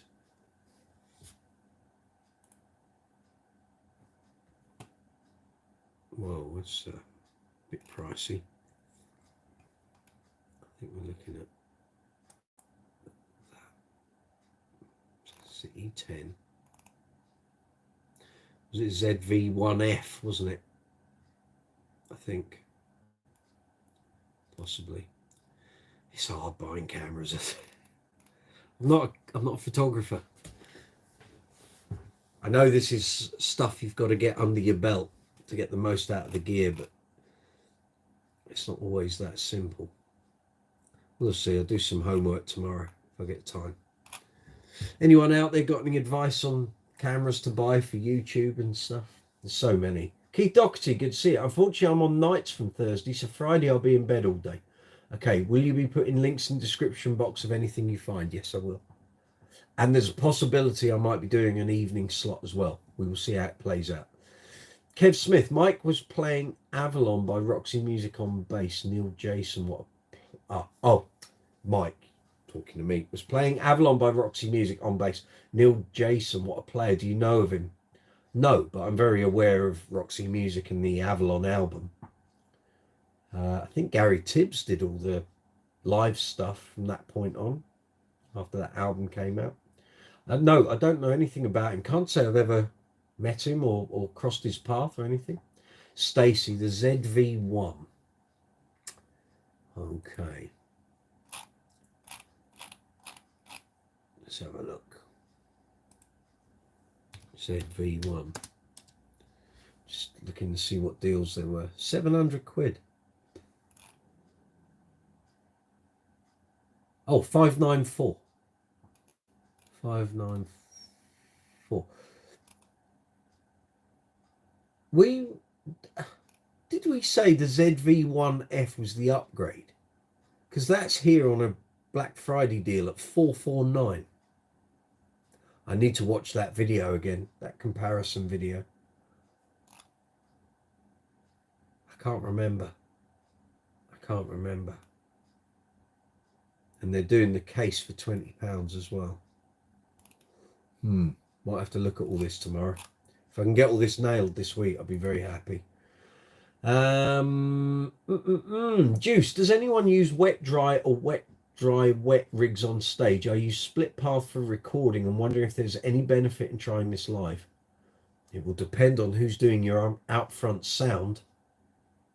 That would make a big difference. Otherwise, if you've got someone that isn't willing to go the extra mile to get your sound right, in terms of, you know, so many sound men just want to DI out the amp, bang, and that's it. If they're not willing to do the intricate stuff, there's no point doing it, really, because what you hear on stage is not going to be what the people out front are going to hear. Use a split path for recording. I wonder if there's any benefit in trying this live. It kind of depends what the band is and the material. But again, it's a lot of it's down to your sound man. If you can sit down and have a chat with him and say, this is what I'm trying to get across, listen to and take him through it all, and then he's willing to, whether it's miking up, DIing, however you're going into the system, if they're okay with that, then go for it. But if they're not going to do it, it's not really much point. Patrick, the whole thing we're talking about is band Fit to Funk. It's mostly weddings and corporate gigs, although we do pubs if it gets us seen in new areas. Also festivals during the summer. Got it. Stacey, just took a peek in person at the Canon R50 and it is sweet. Yeah, that's the Canon one we're both looking at as well, isn't it? I was getting a load of other Canons appearing. R50.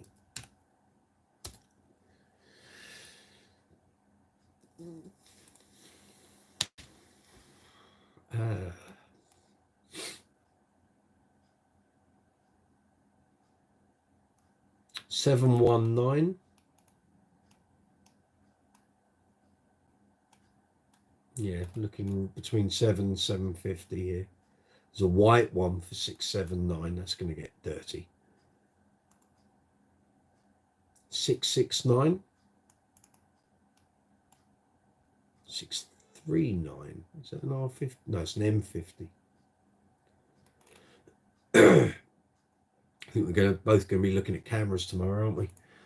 Oh well, got to be done. Mum, I needed that nap, cheeky. It's a delayed response, Mum. Patrick Sweeney, talk to Scott Whiteley about cameras for YouTube, mate. Okay. I've never had any interaction with Scott at all. I'll have to announce myself unannounced. Stacey, I saw the Nikon Z50 and was not that impressed. It has a very strange screen attachment that cranks downward instead of swinging to the side. Okay. Okie dokes. So anyone who's stumbled on to the live chat, some people do just stumble. They go into YouTube, go to live, see this, click on it, and who knows who's going to enter the live chat. We had some right of fun and games last week. But the big news is that if you go in the description box, there's a bunch of links for amazon.co.uk, strings there at 50% off. Not all the usual gauges, I accept that, but there are some strings. So if you use Rotor Sound strings, you might find what you use. If you've never used Rotor Sound, you might want to try a set for 11 quid. Why not? Check it out. If you buy any of the strings there are affiliate links. It helps the channel. If you go through and purchase anything, the channel receives a very small affiliate commission. And it is small, but it all adds up to lots of small creating something big, hopefully. And we're going to do a live chat on Friday, which is being called Brooks's Black Friday Superstore. So I'm going to try and pull together all the bass deals, pedals, amps, cabs, basses, gig bags, strings, leads, cleaning materials, any deals I find online across the 4 retailers that I'm an affiliate seller for, and anything else that I can find that I think is worthwhile mentioning. I'll pull it all together one place on this live chat on Friday. Martin Fay, has anyone ever happened on the live chat expecting the bass corner to be about fishing? Not that I'm aware of. But I do get, when I'm searching for base content on YouTube, I do get more and more in the search fishing. I don't know if that's a recent anomaly or if it's always been that way, but I've noticed more and more I'm getting bass fishing coming up. But there we are. They're not hurting anyone. They throw bits of water in the bits of bread in the water. Sorry. We've got new subscribers, 2 new subscribers since the live chat started. Thank you. If you're here and you're watching, welcome. Good to see you. Welcome aboard. If we can help in any way, if you've got some problems with your bass, putting a pedal board together, gear not working properly, let us know. If we can help, we're more than happy to do so. That's what we're all about here on Brooks's Bass Corner. And we do this every Tuesday from 8 o'clock here in London, in the UK. So wherever you are in the world, if we can help with your bass playing journey, that's what we want to do. Ideally. Let's see, where are we? We've got 15 people on at the moment, so good to see you. Thank you for checking us out. I'm not moving much this week. Normally I sort of get up and grab basses and stuff, but unless anyone asks me to pull something out of the rack, I won't. Because there's just so much mess in here. I'm sorry. I'm trying not for you to see the mess, okay? But hopefully, fingers crossed, tomorrow I get my backside in gear. This will all get consolidated and it will be a lot tidier by Thursday. Although I say that, I've been trying to do this for the best part of 2 years. When we were in lockdown, by July, start of July 2020, this room was immaculate. Within 3.5 weeks, I had a YouTube channel up and running, and the bomb hit. And I'm not sure this room has ever really recovered. So if I can get it to a point where I can just film at will, and I can do live chats and not worry about having to put stuff away, I'll be really happy. Patrick, I have a good friend who always asks me how my fishing went last night when commenting on a gig of mine. He sounds like a right card, Patrick. I hope you give him a cheeky flick round the ear. Soulstar89, back again. You come back as often as you like. I saw the Music Nomad string height gauge, but that seems extremely pricey compared to the cheaper ones. A string gauge is a string gauge, okay? You don't have to buy the Music Nomad one. There used to be packs on Amazon from like Japan and China where you could get a string gauge, a fret rocker, a fret file, which is more like a granulated bar, but it kind of does the job. Some nut files, and you get all this in like a set for like 20 quid. And I bought one of them back in 2018. And all the things in it I use. So until they wear out, I won't be replacing them. Dunlop and D'Addario do some. What's your take? Well, again, a string height gauge is basically a piece of metal with measurements on in different scales. So you got millimeters, centimeter, inches, 64ths, 32s. A piece of metal with black printing on is a piece of metal with black printing on. You don't need to buy the Music Nomad one if it's a bit pricey. But a string height gauge is a string height gauge. It is what it is. All of my stuff's in the workshop, so I can't sort of just get up and go and get it. But yeah. So no, don't feel like you have to buy the Music Nomad one. The cheaper ones are fine. B&H Photo, Kev Mac, they're out of New York City. Have very competitive prices from my experience. They may ship worldwide. Thank you, Kev. Stace, have a look. Well, you clearly know that because I can see you've replied. Well, there we go. So Stacey's looking for a camera for her channel and her social media, and I'm looking for one. So I've got my phone, of course. I have one of these, which I use. Panasonic Lumix DMC LX100, films in 4K. But I need a newer, not bells and whistles. I don't need bells and whistles, but what I need is a new higher end camera. I'm going to try and push the quality of the video stuff up. and that will give me this and the phone, and then I've also got my Zoom Q2N to do B-roll stuff. So when you're filming, you can set up numerous cameras, multi-point shooting. So that's the plan. Stacey, I think I saw the Canon there, Kev.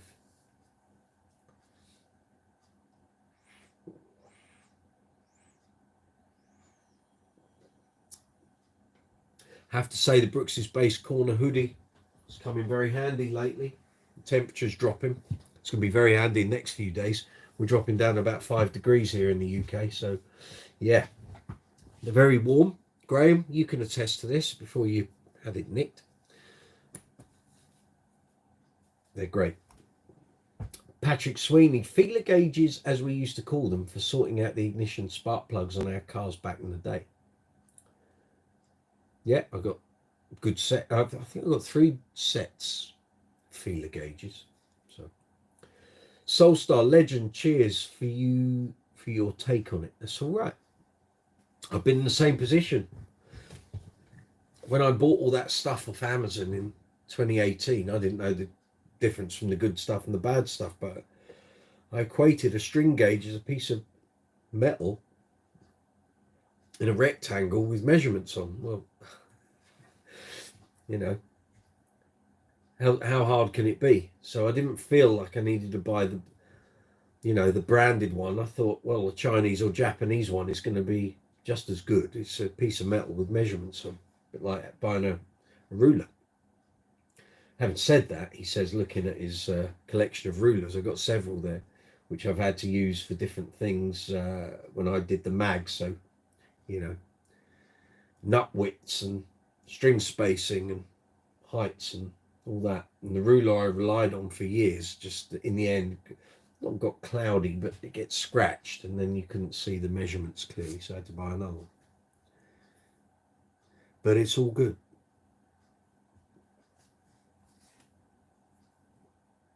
So what's everyone up to? Who's got gigs coming up?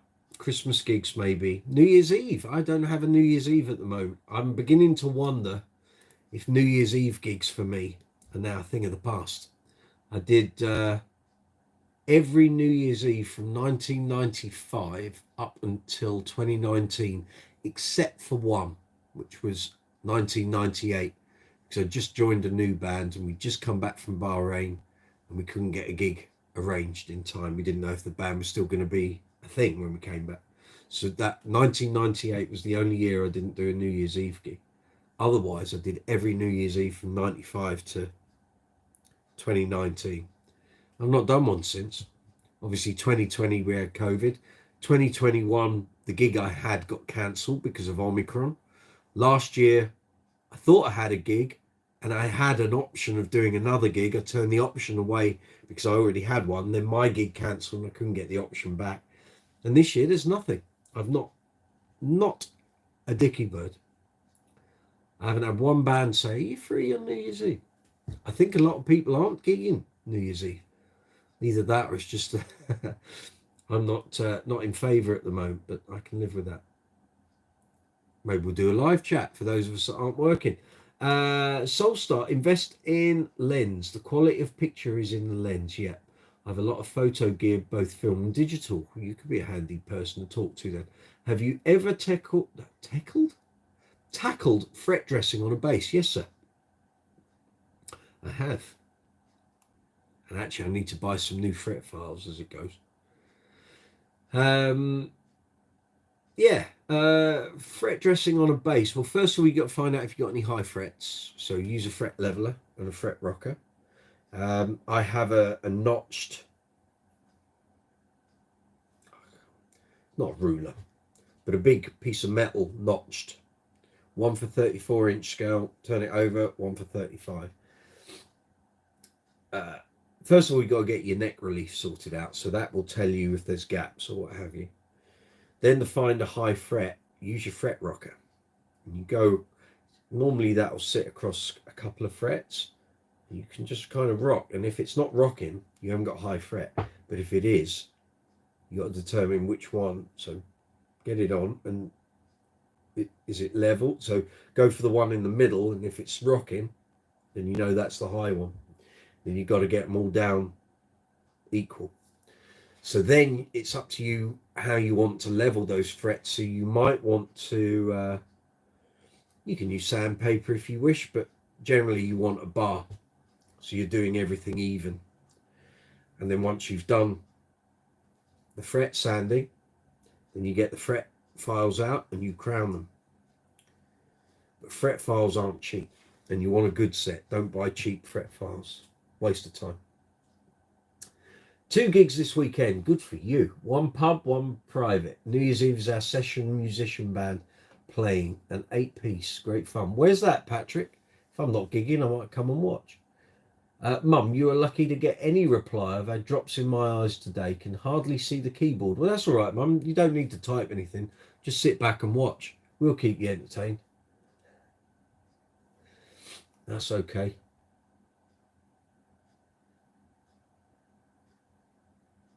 And actually, some of the strings I ordered last night as part of this Rotosound deal should be here on Friday. So while we're doing that live chat, they might well appear. Should be good. So while I'm doing all this looking for deals and what have you for bass players, is there anything anyone else out there is after?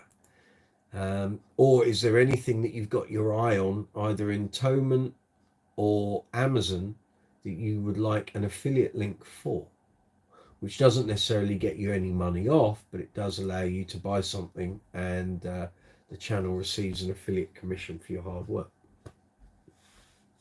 So if there's anything you're after, I did this last night. Juice came on and there was a cable he wanted that's reduced, and I just got him the affiliate link, put it in the description box, he clicked on it, bought his lead, and that was the end of that. Job done.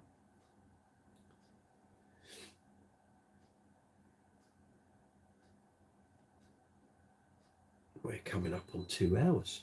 It's not bad going. Well done, gang.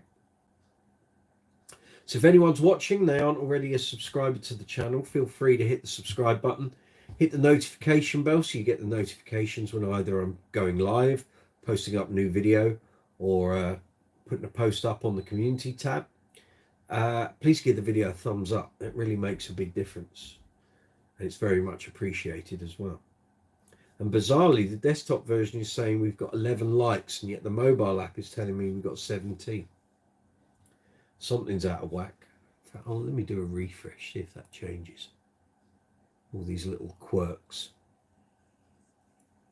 Yeah, there we go, 17. So obviously when the video's running, it doesn't stay on top of that. Stacy, B&H has the Canon R50 for $699. No Black Friday deals yet, but hopeful. Save that link, Stace. Martin Fate, I see 18 likes. Do you? Oh, yes, I do now too. Thank you very much. Whoever has added that, very much appreciated. Graham, have 3 gigs this week. Get you. One of them is a big awards event. Ooh. Has the TV host comedian Tom Allen hosting. Oh, very good. You'll enjoy him. He's a bit of a live wire. Patrick Sweeney, in my neck of the woods, Tenterden, Brewhouse House at the Old Dairy Brewery. They can get 300 in there. Might be a bit far for you. I'm trying to think where Tenterden is. Let me have a look. Just in case I end up with a gig the night before, I might be in your area. Let's have a look here. Oh, in Kent. That's not so far. I'm only on the west side of London. Let's have a look here. Yeah, it's a bit of a schlep, but we'll see. See what happens nearer the time.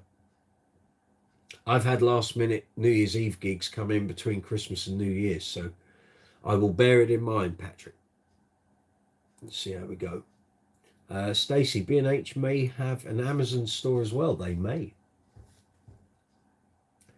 Get on it, Stace. If they have, you can use an affiliate link, and then you get the best of both worlds. Soulstar, thanks for the explanation. My frets are flat. Okay, need crowning and dressing. Right, then in that case, you need fret files. I think I may take it to a luthier this time around. Where are you based? Where are you based, and what is the base?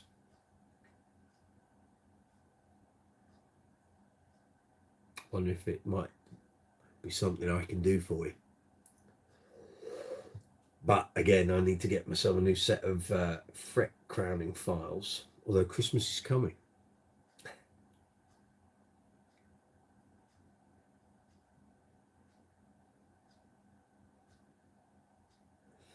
Where are you? Where are you based?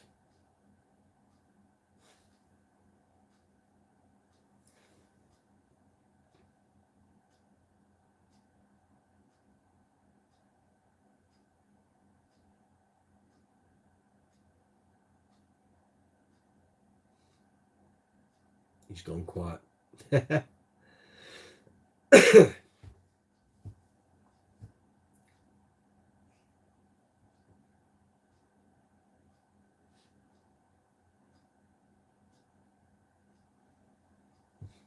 So we were at, or me, not we, me, was up very early this morning. So anyone that was on the string live chat last night, you know I had to go. I had to get to sleep. Couldn't get to sleep. Typical. And before I knew it, the alarm went off at 6. So I had to take Charlie, the 3-legged chihuahua, to Fitzpatrick referrals today.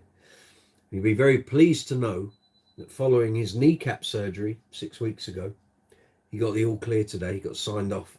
So now we've just got to carry on doing our hydro and physio sessions up until Christmas, and then he will be reassessed by them, and hopefully that will be it. He doesn't need anything else, but if he needs a bit more hydro or physio after Christmas, then we can sort that. But either way, it was a very happy day because he got signed off. The insurance company have dealt with it all. I know we're going to get hit with a huge premium when it comes up for renewal. It's the way it is. Pet insurance is just a loan. It's not, you don't get off scot-free. But that's the way it is. Yes, as in Noel Fitzpatrick, personal friend. He's good hands. Yes, he is. So Charlie is our third dog.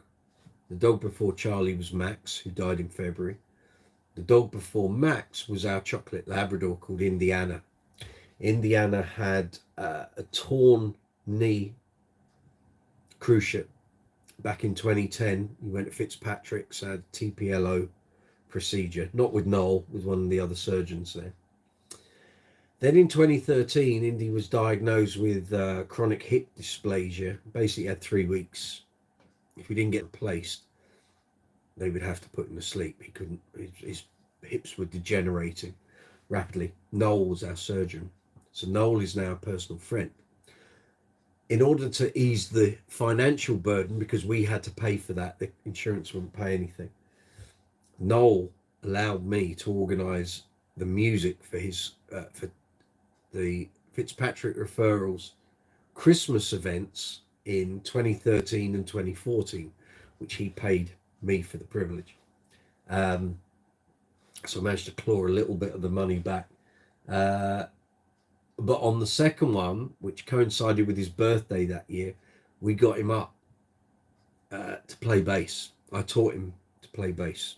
So he got up and played 500 miles on bass as the first number.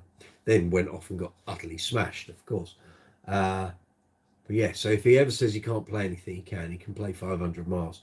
I went down there for 3 lessons, so he can. And he's very good. But we're still in touch on WhatsApp, but he didn't do the procedure this time. We had another guy. You're based in southeast London, Nunhead. Okay, the base of Japanese Yamaha Pulsar 400. 70s lawsuit P base. Well, I'm in West London. I'm over near Junction 16, the M25. If you can hold on until I get some new fret crowning files, I'd be more than happy to do it for you for a fee. It takes time. But if you want it done quick, then yeah, either do it yourself or take it to a store, probably the Gallery or in Camden, or if you've got somewhere else you go, then go for it. But if you can probably wait until the other side of Christmas, I'll get some new fret files. I'll do it. Up to you. I'll leave that ball in your court. You let me know. But if you need it done sooner than later, I haven't got time this side of Christmas. Keith Doherty, I need to watch a few more live chats on setting up basses. There's a few on live chat, but there's also a couple of videos on here that do it as well. So there's one very early on in the life of this channel, which was a restring on a precision. There was one about lubricating fingerboards. Then there's the status setting up video, the status empathy, which is from July 22. Then there are 2 videos from this year, which is the Ibanez SR300 and the Lakeland 4464. So there's 1, 2, 3, 4 regular videos and probably 3 live chats that we've done in the workshop. But if you've got any questions, Keith, you can either send them via email or the social media platforms. Email is brooks'sbasecorner2020@gmail.com. I'm nervous about attempting it in case I mess it up. Okay. Also worth checking out Dave's World of Fun Stuff, which is where I learned a lot of how I do setups and what have you. Also need to get all the tools required. Yeah, it's it doesn't need to be lots. And some things you won't know you need until you need them. So again, watch my stuff, watch Dave's stuff, because he's got loads of videos, hundreds of videos on loads of different bases. And you'll see him repeat some things across multiple videos. But he's so good at what he does, you can't help but pick stuff up, learn it as you go along.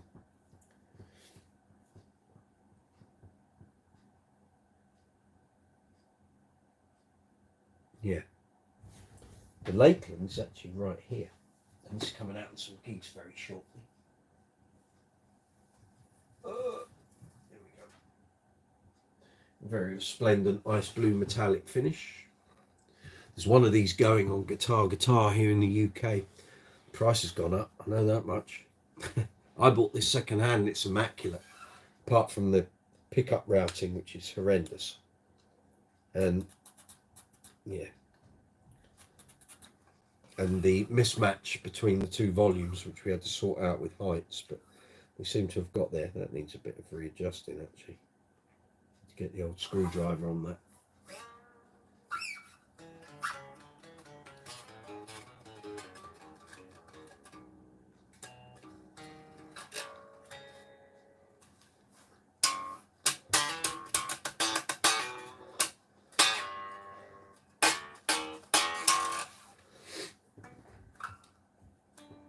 Keith, if all Soulstar saying, Keith, if all goes left, you can always take it to a luthier.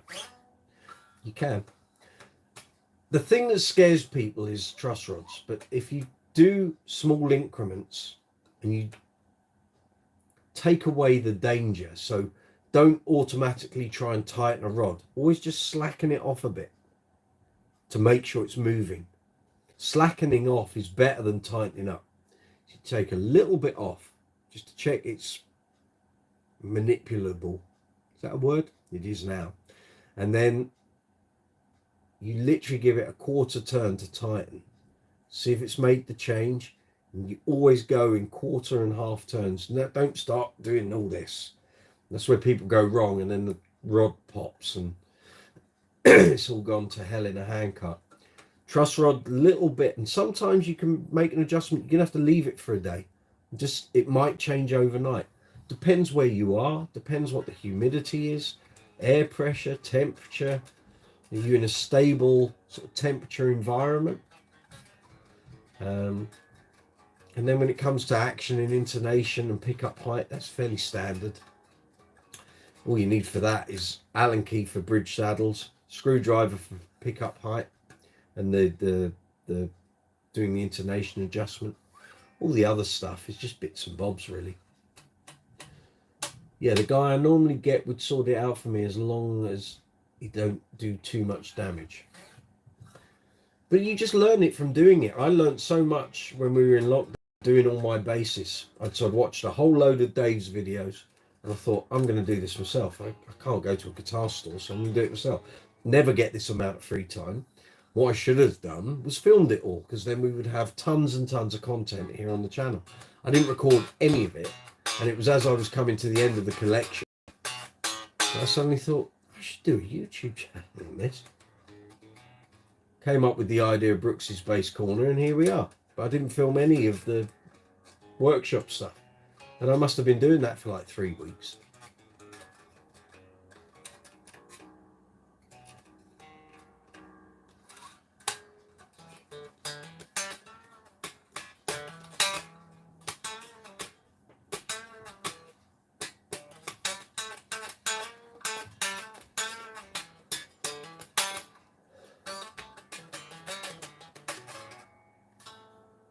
Went dry there. It's all gone blocky on my screen as well. We got 19 likes. Thank you, guys. It's quite wonderful.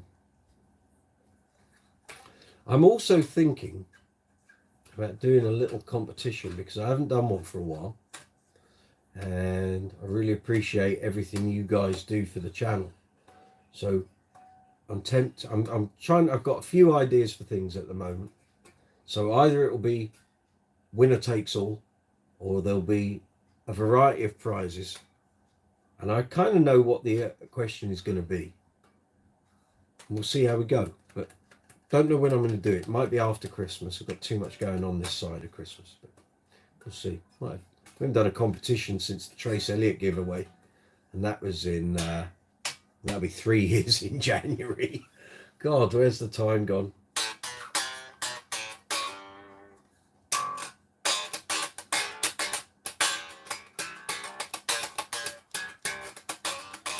Keith, I have to change pickups and looms, so I think I'll treat myself to a soldering kit and have fun. Absolutely. You'll learn so much doing these things yourself. There's so much on YouTube. You know, it's just become an advice center on how to do things. Watch stuff. Maybe buy. This is always a good piece of advice, this. Buy a very cheap, crappy 30, 40 pound bass off eBay and practice doing setups, rewiring pickups, setting that bass up, rather than learning how to do it on an expensive instrument. Do it on a cheap one, you're laughing. He's very entertaining. I particularly like his perspectives on Rickenbackers. You're asking me what my favourite bass is? Well, it's a question we've had many times on this channel.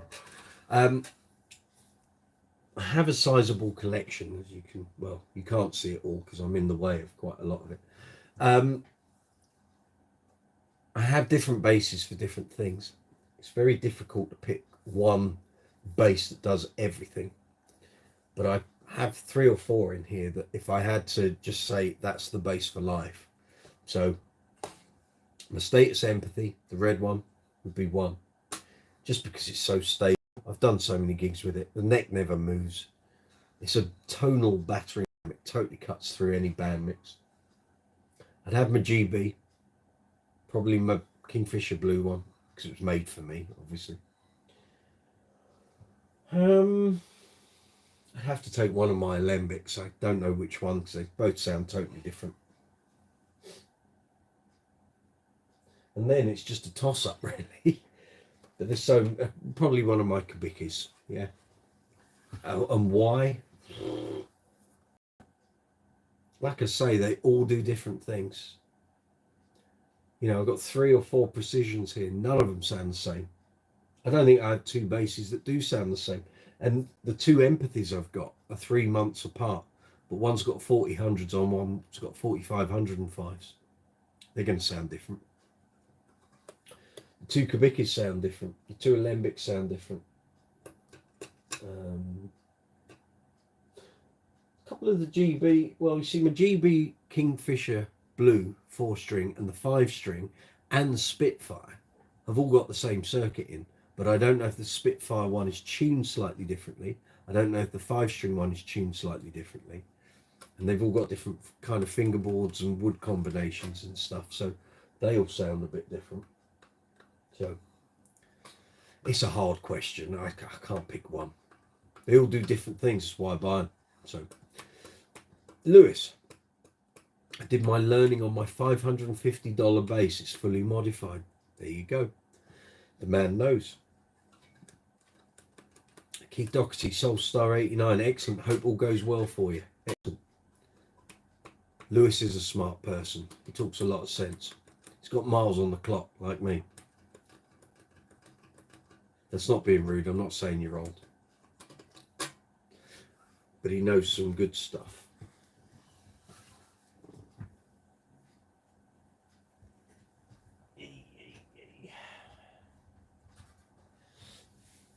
Yeah. Where are we? It's just gone 10 past 10 here. Good to see you. 13 people tuned in. Excellent. Thank you.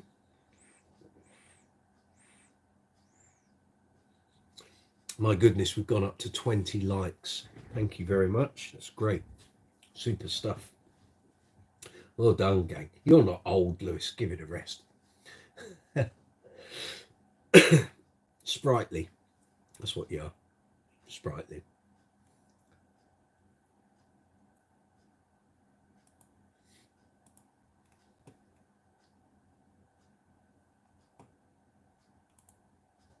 Okay, let's just check.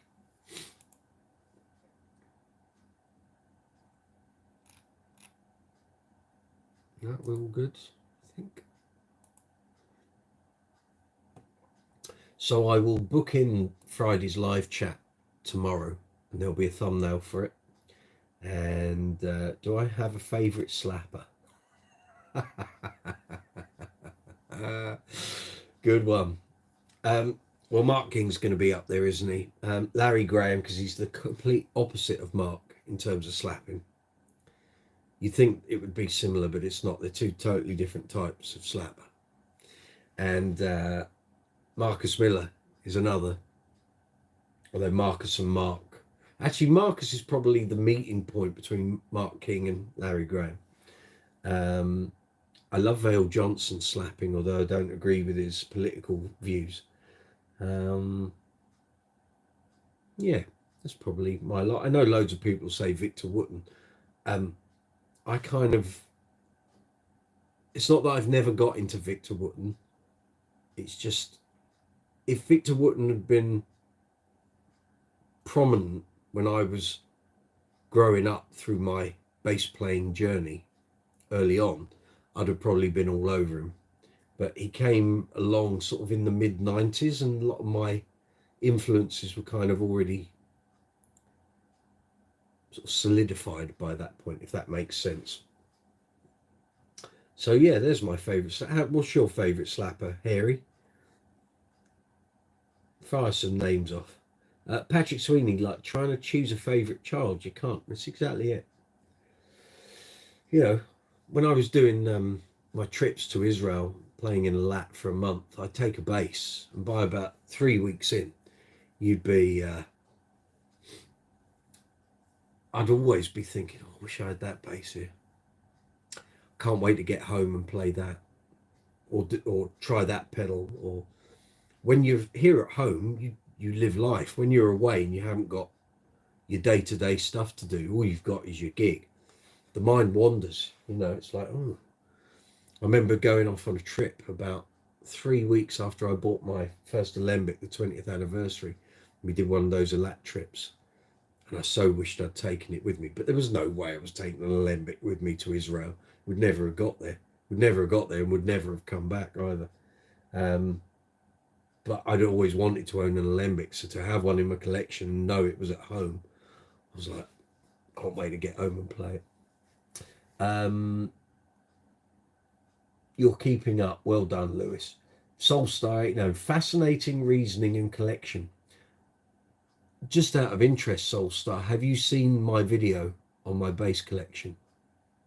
If you like how I described the basses and why I've got them, you might want to watch that video. It's an hour long, but it goes into every bass I own, when I bought it, where I bought it from, and why I bought it.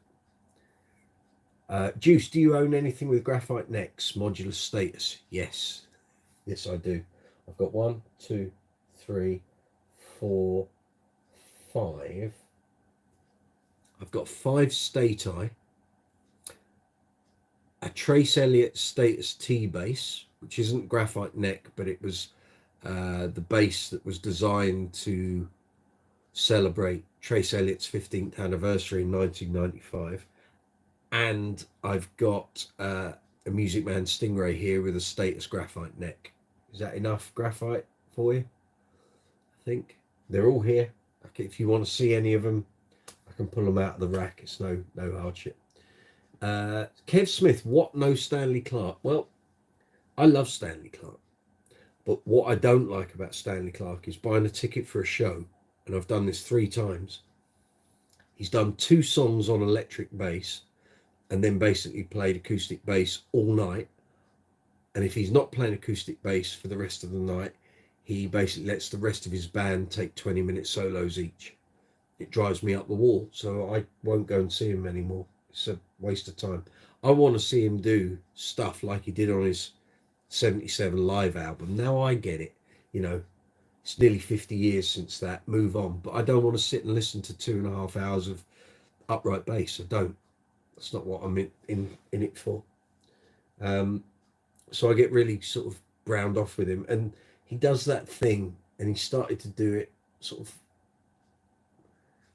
kind of mid-80s, where he'd have this arpeggio thing going on, when he'd go, and it just drives me insane.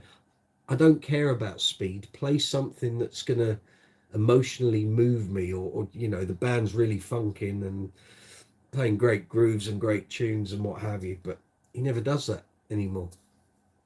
And it's so disappointing, because I love that 77 live album. You know, it's here on the channel, Essential Bass Albums. There's a whole episode about it. I did a column about it. Great album. And even he said it was the most fun he ever had live with the band. We'll do more of that and stop doing so much of that. Or diddle diddle diddle diddle diddle. But I love his tone. You know, he was no, Mark King would have been the first player I saw playing alembic. And that would only have predated Stanley by a couple of months. I first knew about Stanley Clarke because he was in a book that I've got up there called The Guitar Handbook by Ralph Denyer. There's a whole section on Stanley Clarke. But I'd already seen Mark King use his alembic on Heaven in My Hands from a promo video. But also the Mark King and Stanley Clarke signature alembics were in a copy of Making Music, which was a free music paper we had here in the UK. And there was a picture of both of them with their respective models on a feature in that paper.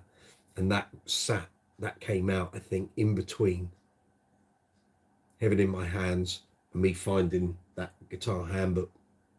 So it was like in the July, August, saw Heaven in My Hands. The September, I saw that book. What's the next thing? Oh no, Making Music. Then that book was in the October. That was it. So that was my sort of, oh, okay, it's another one of that brand. You knew it by the headstock shape. And between Mark and Stanley, that was my introduction. And obviously I'd seen Entwistle play his Exploiter on Live Aid, and I always loved that bass tone, but I didn't know that was an alembic at that point. Then I saw Level 42 at Wembley Arena on the last night of the Staring at the Sun tour in London, the last of the 6 nights that they did. And the sound of that series too, that's what converted me, made me an alembic fan. And then when Fait Accompli came out on video in summer '89, and I could watch that live footage over and over again and hear those bass tones, that was it. It was like, well, that's my ideal bass sound. Not knowing that the basses weighed a ton and they're really long, not that easy to use in a live setting if you haven't got a lot of room around you, because they're big beasts. But yeah, I'm an alembic fan, that's for sure.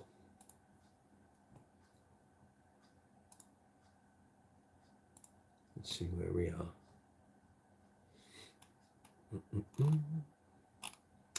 Also, gang, in the description box you will find affiliate sales links for Amazon, Thomann, Gear for Music, Andertons. Under the Amazon section you will find affiliate links for a whole bunch of discounted Rotosound string sets. I did a video about it last night. It was an impromptu live chat. You can check that out. If you go into the description box below this video window, you'll find affiliate links. If you buy any of those strings, the channel receives small affiliate commissions for those sales. You will also find at the top of the description box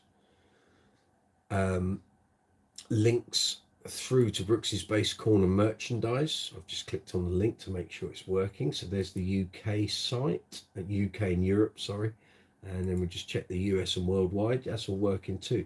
So basically on Friday, this Friday, Black Friday, 24th of November, there will be a 30% discount on all merchandise, Brooks's Bass Corner merchandise, from both of these stores. So wherever you are in the world, whatever you order, you get 30% off.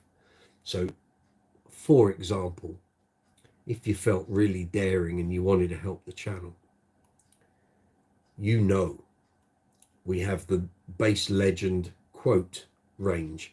So basically, there's 4 quotes, one from Chris Squire of Yes, one from Mark King and Level 42, one from Nathan East, Session Supremo, and then his bearded friend, another Session Supremo, Mr. Lee Sklar. There's 4 quotes from interviews that I did with each of them. You could buy one of each. It's up to you. But those quotes are on mugs, t-shirts, and a couple of them are on sweatshirts as well, which I can see in front of me. If you buy all 3, say you bought a £22 t-shirt, so you buy all 4, that's 88 quid.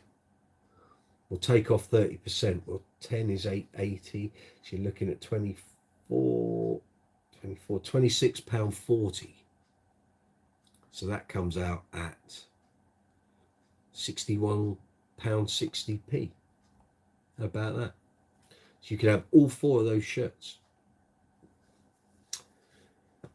for just over 60 quid. So 30% is the biggest drop we've ever had, the biggest discount, sorry, on the merch since we've started doing, it's me, isn't it? Since I started doing the merch back in February, March time. We've never had a 30% discount before. It's the first.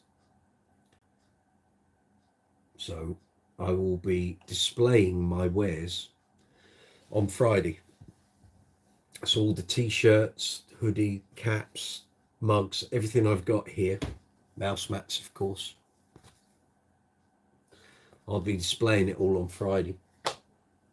If you want to help the channel out, merchandise is a great way to do it. Also, we've got super chat and super thanks options, of course, and then we've got the affiliate sales links as well. So shop, shop, shop on Friday. Patrick, Mark is different because he sings lead vocal while playing. Yeah, whereas the others don't. Correct. Mark and Level 42 wrote good funk pop songs, whereas the others mentioned are more jazz fusion with no vocal. Although you know, fairly clear, the first 3 or 4 Level 42 albums, there's obviously a large degree of that as well. I suspect with Mr. King's vocal changing, I don't want to say he's losing his voice because I don't think he's losing it, but he's losing a bit of the power. It just comes with age. I wouldn't be surprised if down the line they start incorporating more of the instrumentals, so his voice is taking less of a hammering. But we'll see. I haven't had that on any authority. I'm just guessing.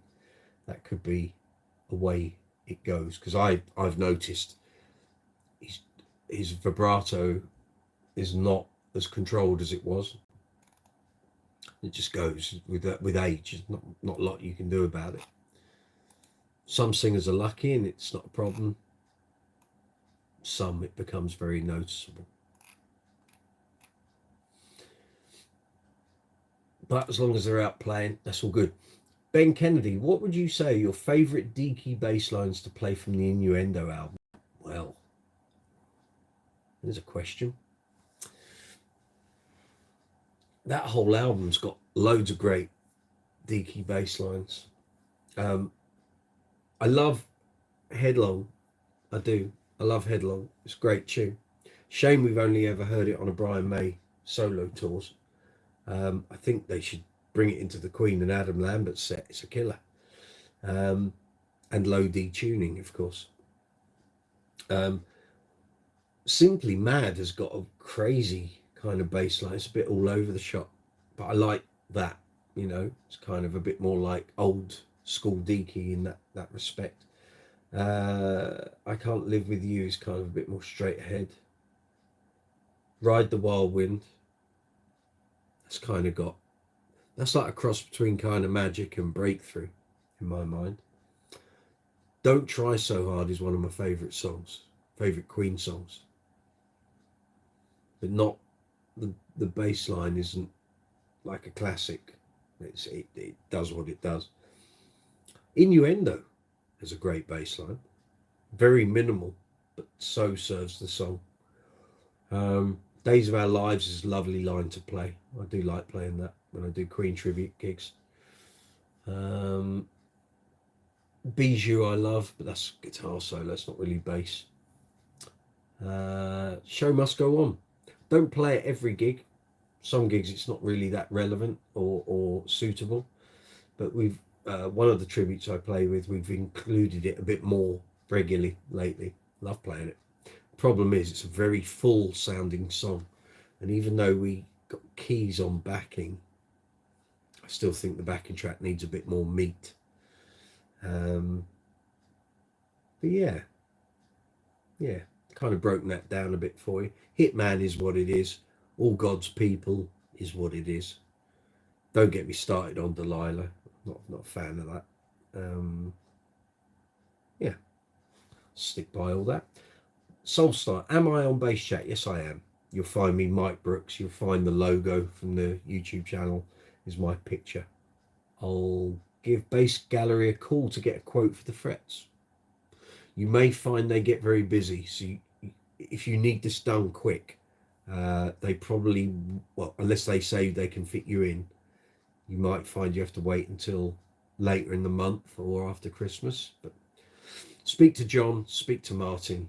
They're the people to speak to there. Tell them I sent you. Not that it gets me any brownie points, but tell them I sent you.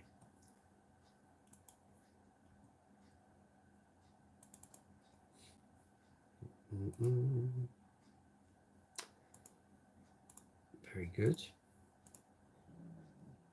Now, while I'm here, is there anything else anyone wants affiliate links for on Amazon or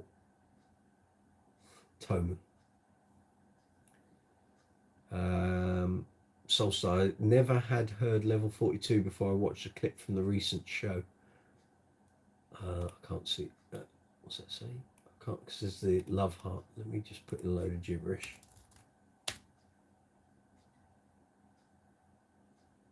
Oh no, it's gone. Man, it was funky as hell. Yeah. Check out an album called A Physical Presence. It's a double live album from '85. That's all I'm saying. You think the live clip you've just seen was funky as hell. Physical Presence.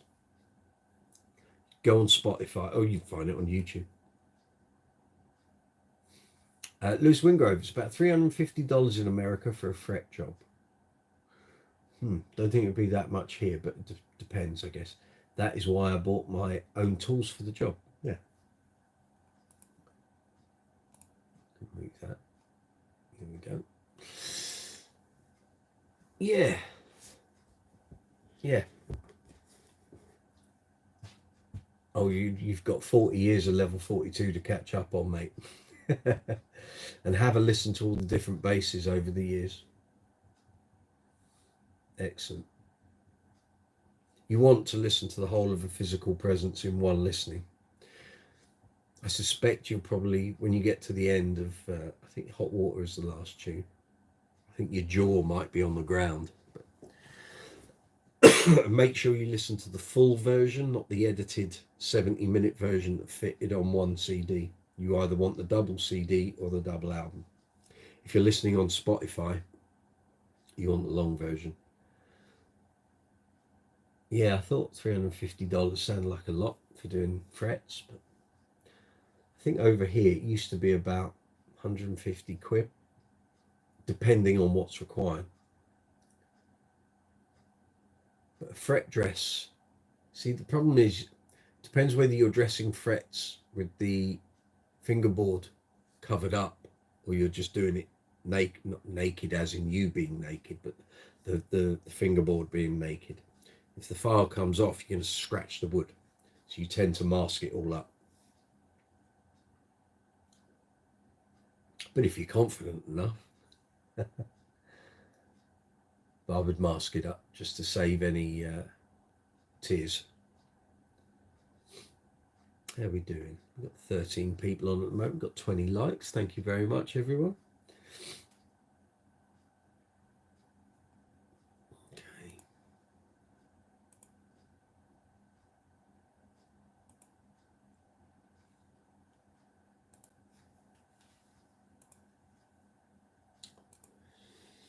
Do.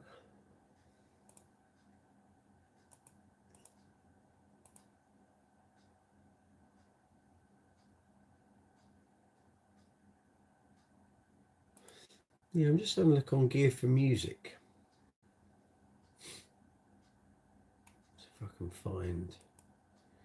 See, their Black Friday stuff doesn't really look like it's reduced very much, frankly.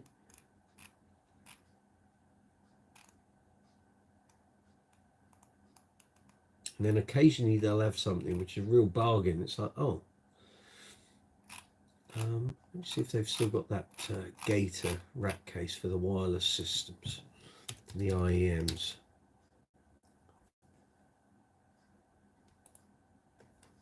Which I own one of.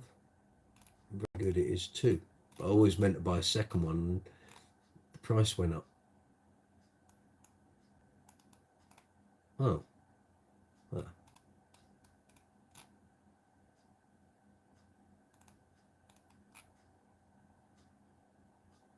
No, it's a combo amp transporter case. That's not it. There's a lot of Gator products, clearly.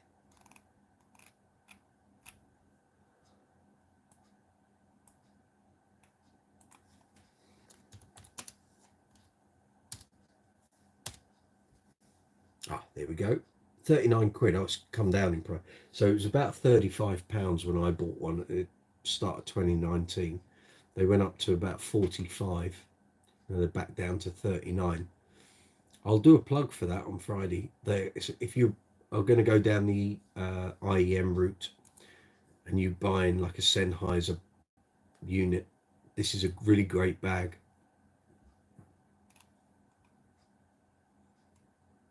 And up until the point that we had all of our units in the rack with Uncle Funk, I was bringing this to the gig every week, every gig.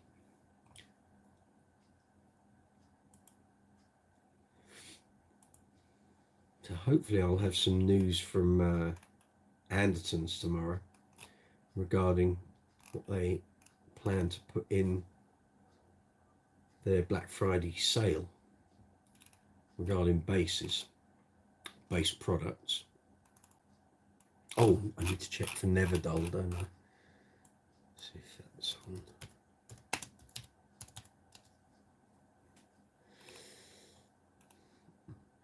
Okay, it's not discounted, but it's there.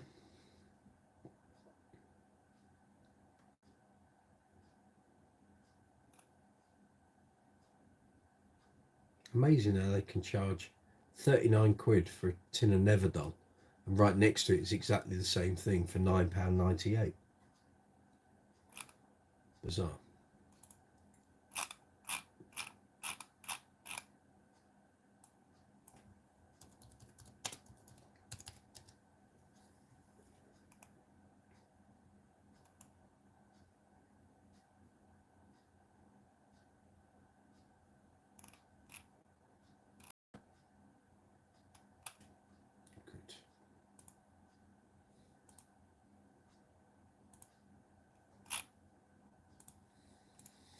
Okie dokes. Kev, take it easy. Kev Smith, good night. Take care. Lewis Wingrove, my new bass had 14 bad frets. Why did you buy it? I took it in before I modified the bass. Guitar Center said it's good to go. Wrong. I found out when I went to restring that bass. I was furious. Not surprised. 14 bad frets. That's shocking. That's quite dreadful.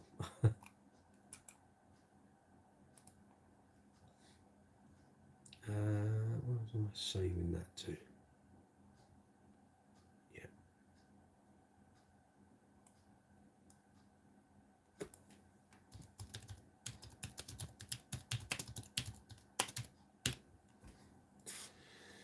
Very good.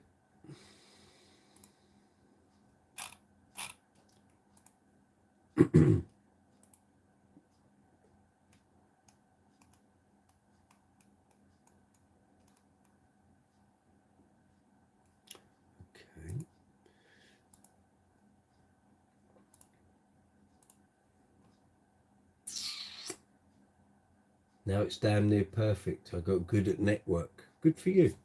It's quite rewarding when you can make all your basses play really well and you haven't had to take them to the store to do it and pay for the privilege.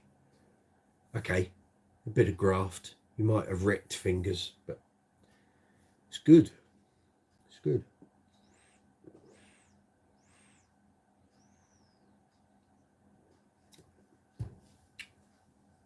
Right, where are we?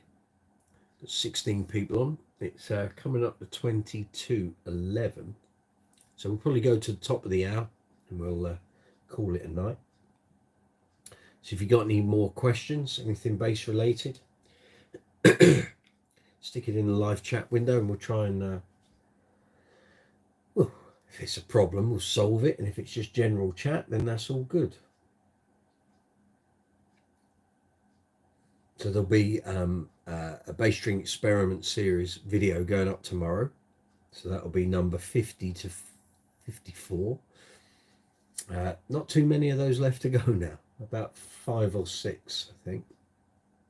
3, 4, yeah, 6. Got 6 to go, so we'll be done before Christmas.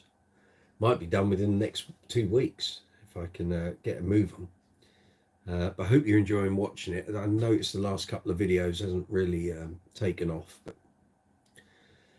all I can do is give them a push when they're ready to publish and see what happens. But perhaps over time people will cotton onto it. I keep getting people saying, I've had a set of strings on my bass for 20 years. Yeah, but I bet you haven't done like 70 odd disco gigs, have you? You've been just tinkering around at home. Having them on the bass, they aren't working. That's just, they're on the bass. Was it someone brought up, Herbie Flowers said, if you look after your strings, they can do 20 years or more. And I felt like saying, well, he hasn't had to pay out much money on strings then, has he? He's probably used 3 sets of strings in his career. But again, he hasn't done any gigs for years and years and years. And he's not playing an Earth, Wind and Fire medley in front of thousands of people. But there we are. Soulstar, love the sound of Fairly Dead Rotor Sound swing bass 66 strings. Do you now? I've got a set in the garage. Funnily enough, they've just done 73 gigs. Lewis, that's amazing.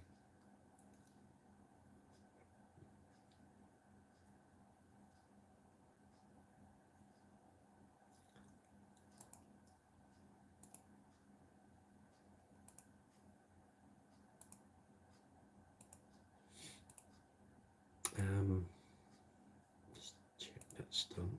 Yeah. Okay. Yeah. 20 minutes and we'll wrap up for the evening. So I hope to see some of you on Friday. Like I say, we'll kick off around about midday here in the UK. So I know those of you in the US, if you're on the East Coast, you're going to have just woken up when we go live. And if you're on the West Coast, well, that'll be 4 o'clock in the morning, but you can always watch it after the event. And I'm going to try and do some American stuff as well. I'll have a look on Amazon.com. Thomann, of course, but anything at Thomann, you're probably going to get the same price roughly at Sweetwater, I guess. How I got to 77, no, I got to 73. It's beyond me. That's insane. I thought at 60 they were gone. I thought they're not going to do any more. But the cheeky spark in me thought, we can get a few more, can't we? And then it got to a point as we got to 71, 72, 73 that the sound I was getting in my IEMs, I was starting to hear all sorts of resonance and not distortion, but you'd play a note and you'd get all these weird frequencies in the character of that note.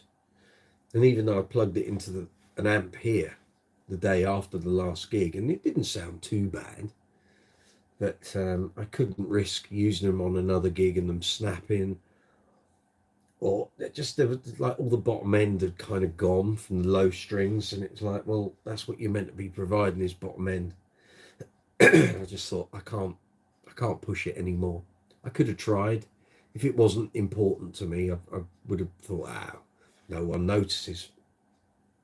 They did notice, because when I started using the Warwick Bootsy bass, our drummer went, God, I can hear all your bass sound. It's like, so what have you been hearing for the past 8 months then?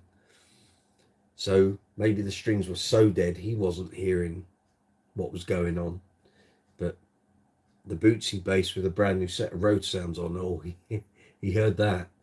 So the shocking news was the Gibson was way more accurate than the Fenders I worked on. I think people give Gibson a bad rep. No, Gibson give themselves a bad rep, because they tend to be quite, it's not the Gibson the sloppy.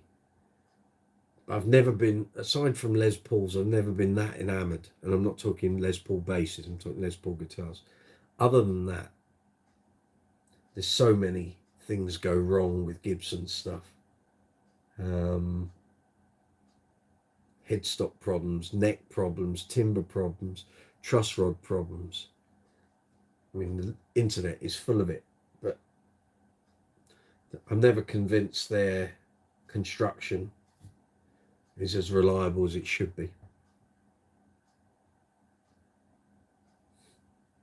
And don't get me started on Gibson basses. I'm not a fan. I'm really sorry. I'm just not. Never liked Thunderbirds. Don't like the tone. Don't like the way they look. Don't like the way they sound. Les Paul basses, equally. What John Taylor was doing playing a Les Paul bass, I've got no idea. EB3s, yeah, okay, you know, legendary, Jack Bruce, it's that sound. Andy Fraser from Free, not for me. I'm sorry. I love Andy Fraser and I love Jack Bruce's tone, but playing a Gibson EB3, not my bag, sorry. Mum, how many gigs are a set of strings supposed to do then? Some people only get 1 gig out of a set. Some people get a couple, 3, 4. Some people get 10, 15, 20. Generally, I get between about 25 and 30. And once I feel the E string and the A string starting to go, I put a new set on.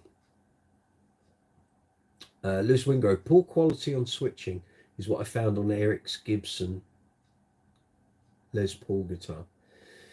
He has a Blueberry Gibson. It's very sexy. Okay. This is the thing. Gibsons from 50, 60 years ago were really good. And something changed, cost cutting.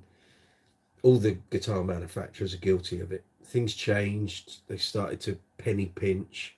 Little things lead to bigger things being scrimped on, and you end up in a situation with just bad quality gear coming out. Patrick, 20 gigs at best for me for a set of strings. I do dig in quite a lot, and I suspect I'm quite sweaty. See, I don't sweat out my hands, I sweat out my head. So I look like someone's tipped a bucket of water over me, but my hands are dry, which is why I do pretty well on the strings front. I'm not really a fan of dead strings for funk gigs. No, me neither. Martin Fay, I've just noticed the Warwick Custom Shop Idol Maker in Thoman's BF sale, discounted by 1,600 and still out of my budget. What's the Idol Maker? I'm trying to remember. I can't remember. Ah, one of those.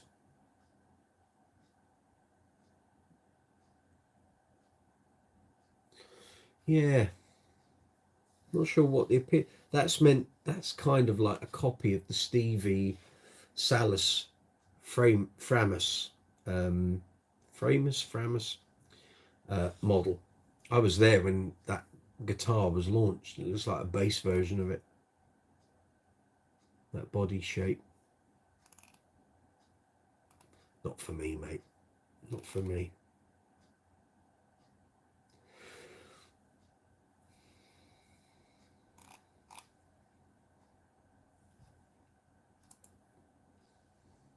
Very beautiful though.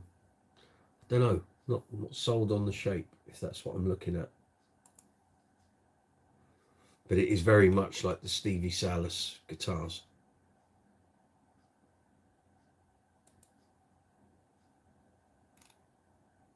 Yeah. It's not firing me up, I'm afraid. But if you want me to add it to the Thomann affiliate shop, you let me know, Martin. Lewis Wingrove, if you want a Gibson, get a heritage guitar. It's at the Kalamazoo plant. Okay. Martin Fay, I think Warwick and Framus are the same company now. Yeah, it's been that case for about 15, 20 years. Hans Peter bought the company. In fact, I think it was partly to do with his family. I can't remember who. Oh, I was listening back to an interview a while back, and I think it might have had something to do with his father. And they went into administration. It was a bit of an embarrassment for the family or something. So there was always that thing of wanting to resurrect the company and make it a success. I think. Could be wrong. Might be Chinese whispers. I don't know. Lewis Wingrove and the old Gibson. What? Can't see it because that love heart thing's there. The old Gibson made use of the old Gibson factory.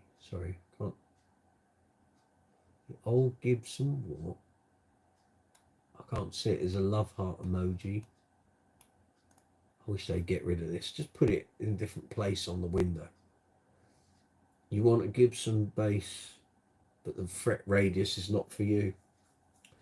Yeah, it's an old. All their basses are just so old school. I mean, it's just the tone does nothing for me ever. Just sounds like someone playing a bass through a pillow. Just can't.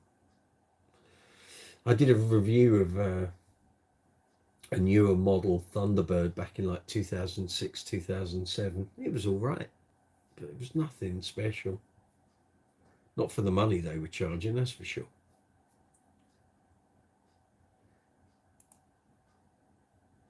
Stacey's having a laugh. You're laughing at me saying playing a bass through a pillow, aren't you?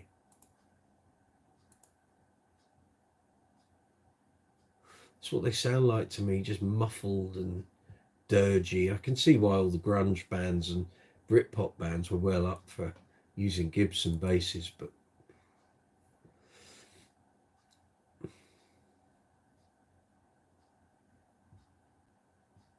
I'd rather drape my soaking wet bits and bobs over an electric fence, frankly.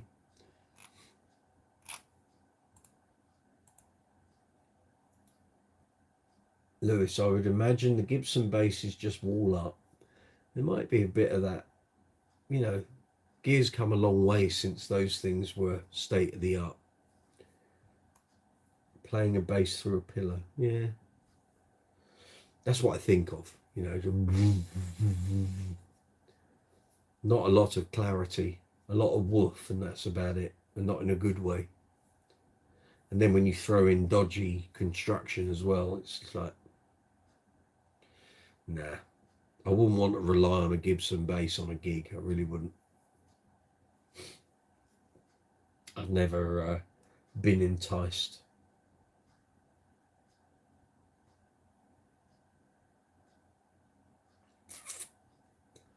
Not for me, Buster.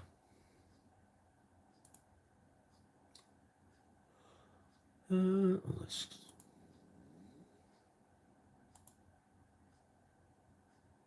There we go.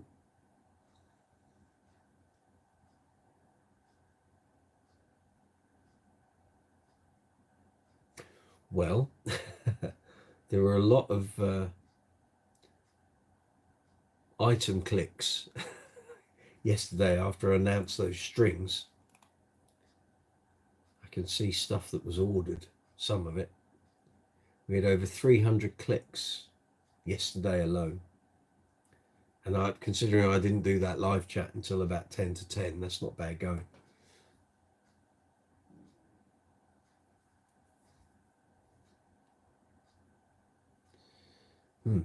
I clearly need to pop in and look at this every couple of days because it's showing me 9 items were ordered last night. 2 have been shipped. So I can see the shipped items revenue.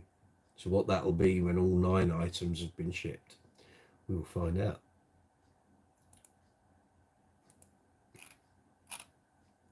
It looks like a lot of it all tracked, so that's good. Thank you very much. All those who've been buying strings, either last night or today.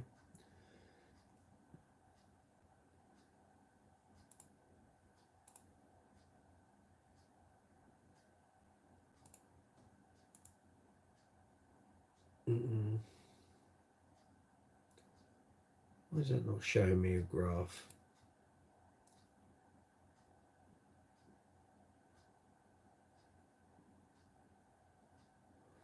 Did I? It's not though.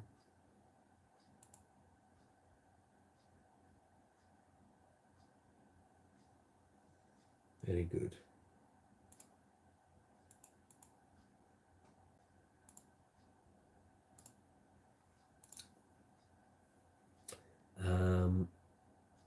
That's just a rambling wreck. You're not wrong. Lewis, Warwick and Dingwall are my favourite. I don't dare to dream about the Alembic base. You'll be penniless if you start going down the custom Alembic route, Lewis, honestly. I think something like, it's got to be close to 20 grand now to order a basic level custom base from Alembic. Soulstart, you're off to bed. See you on Friday. Excellent. Thank you very much for your attendance tonight. It's been a pleasure. See you Friday. Take it easy. Have a good week. Juice, Lewis, similar here. Warwick, Dingwall and Sire are my current go-tos. Not bad. Lewis Wingrove, I look at the Alembic base as the holy grail. Yeah, if you were going to buy one, you need to know what you're getting into in terms of balance, length, electronics, weight. And if you're having one made, you need to be very specific in your mind as to what you want and what you want that base to do. If you're buying second hand, then you can kind of shop the field a bit. But even then, there aren't a lot of these bases around.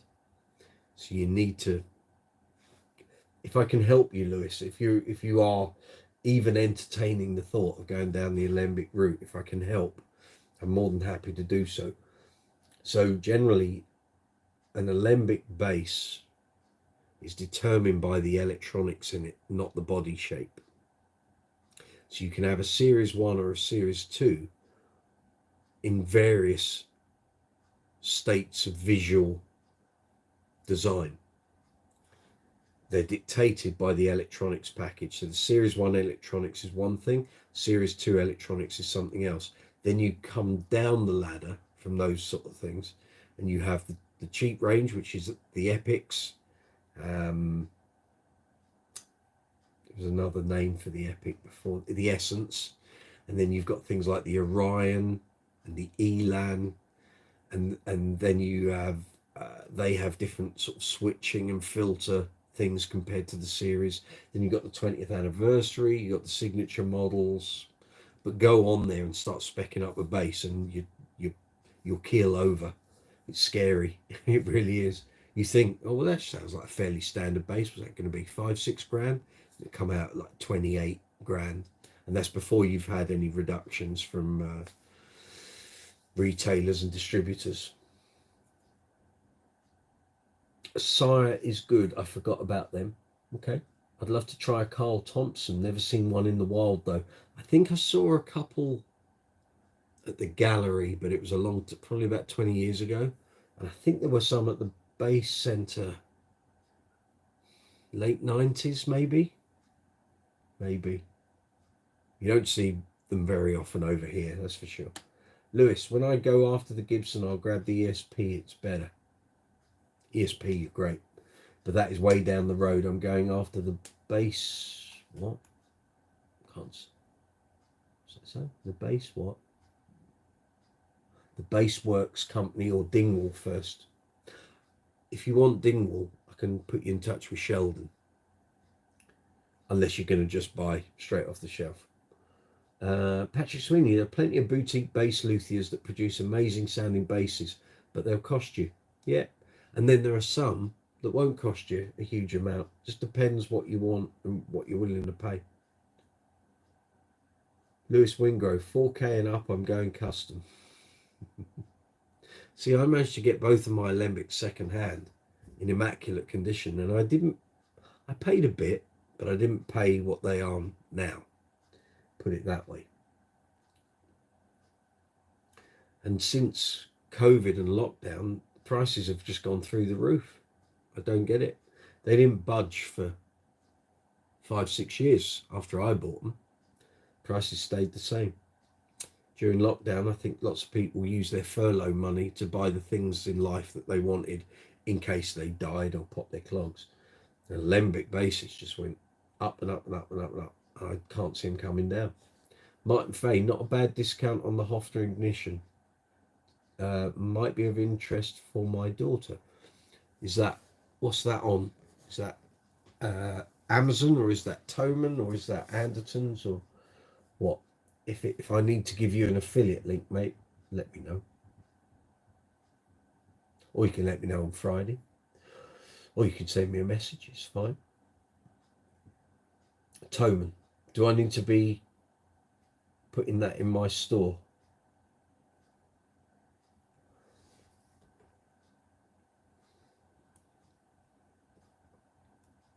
In fact, let me do it.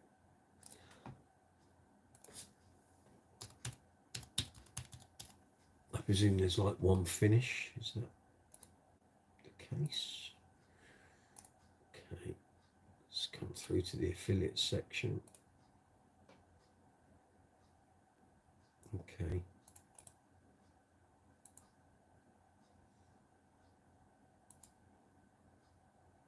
I presume it's the 259 Cyber Week one.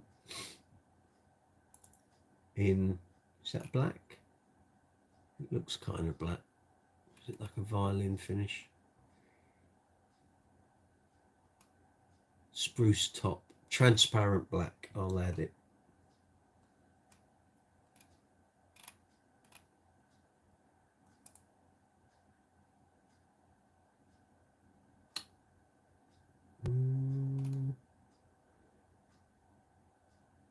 Instruments thing. Go.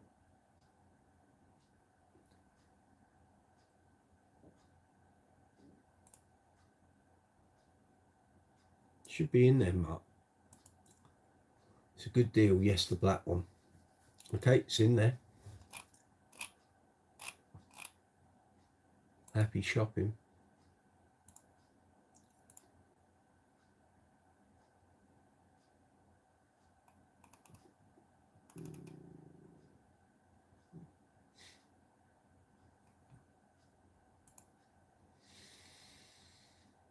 It's there, my friend. It is there.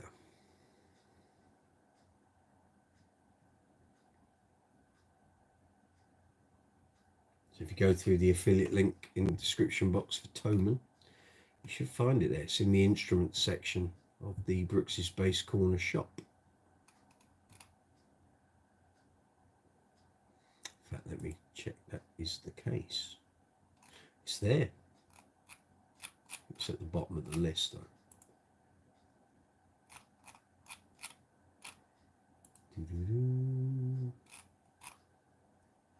Yeah, it must be right at the bottom then. Let's see. There's a lot of basses in there. Ah, there we go. It's towards the bottom.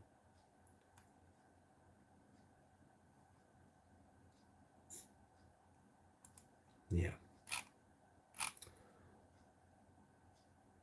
There we go, sir. Right, on that note, it's just turned 11 o'clock. We've been going for 3 hours. I'm going to call it a night. Hopefully I'll see you on Friday. New video up tomorrow for Bass String Experiment series, but we will be doing the Brooks's Black Friday Superstore.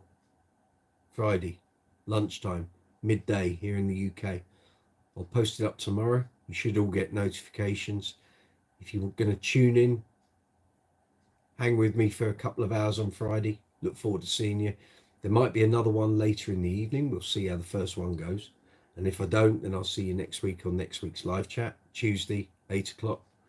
Everyone's saying good night. Lewis, I know Warmouth has me covered, but after 2,500, just wouldn't can sell it for 1,200. So no thanks. Understood. Much love to all. Juice, night all. Catch you Friday. Anyone got any questions or anything? Well, social media, community tab. You can email me on brooks'sbasscorner2020@gmail.com. But I'll see you Friday. And if I don't, I'll see you next Tuesday.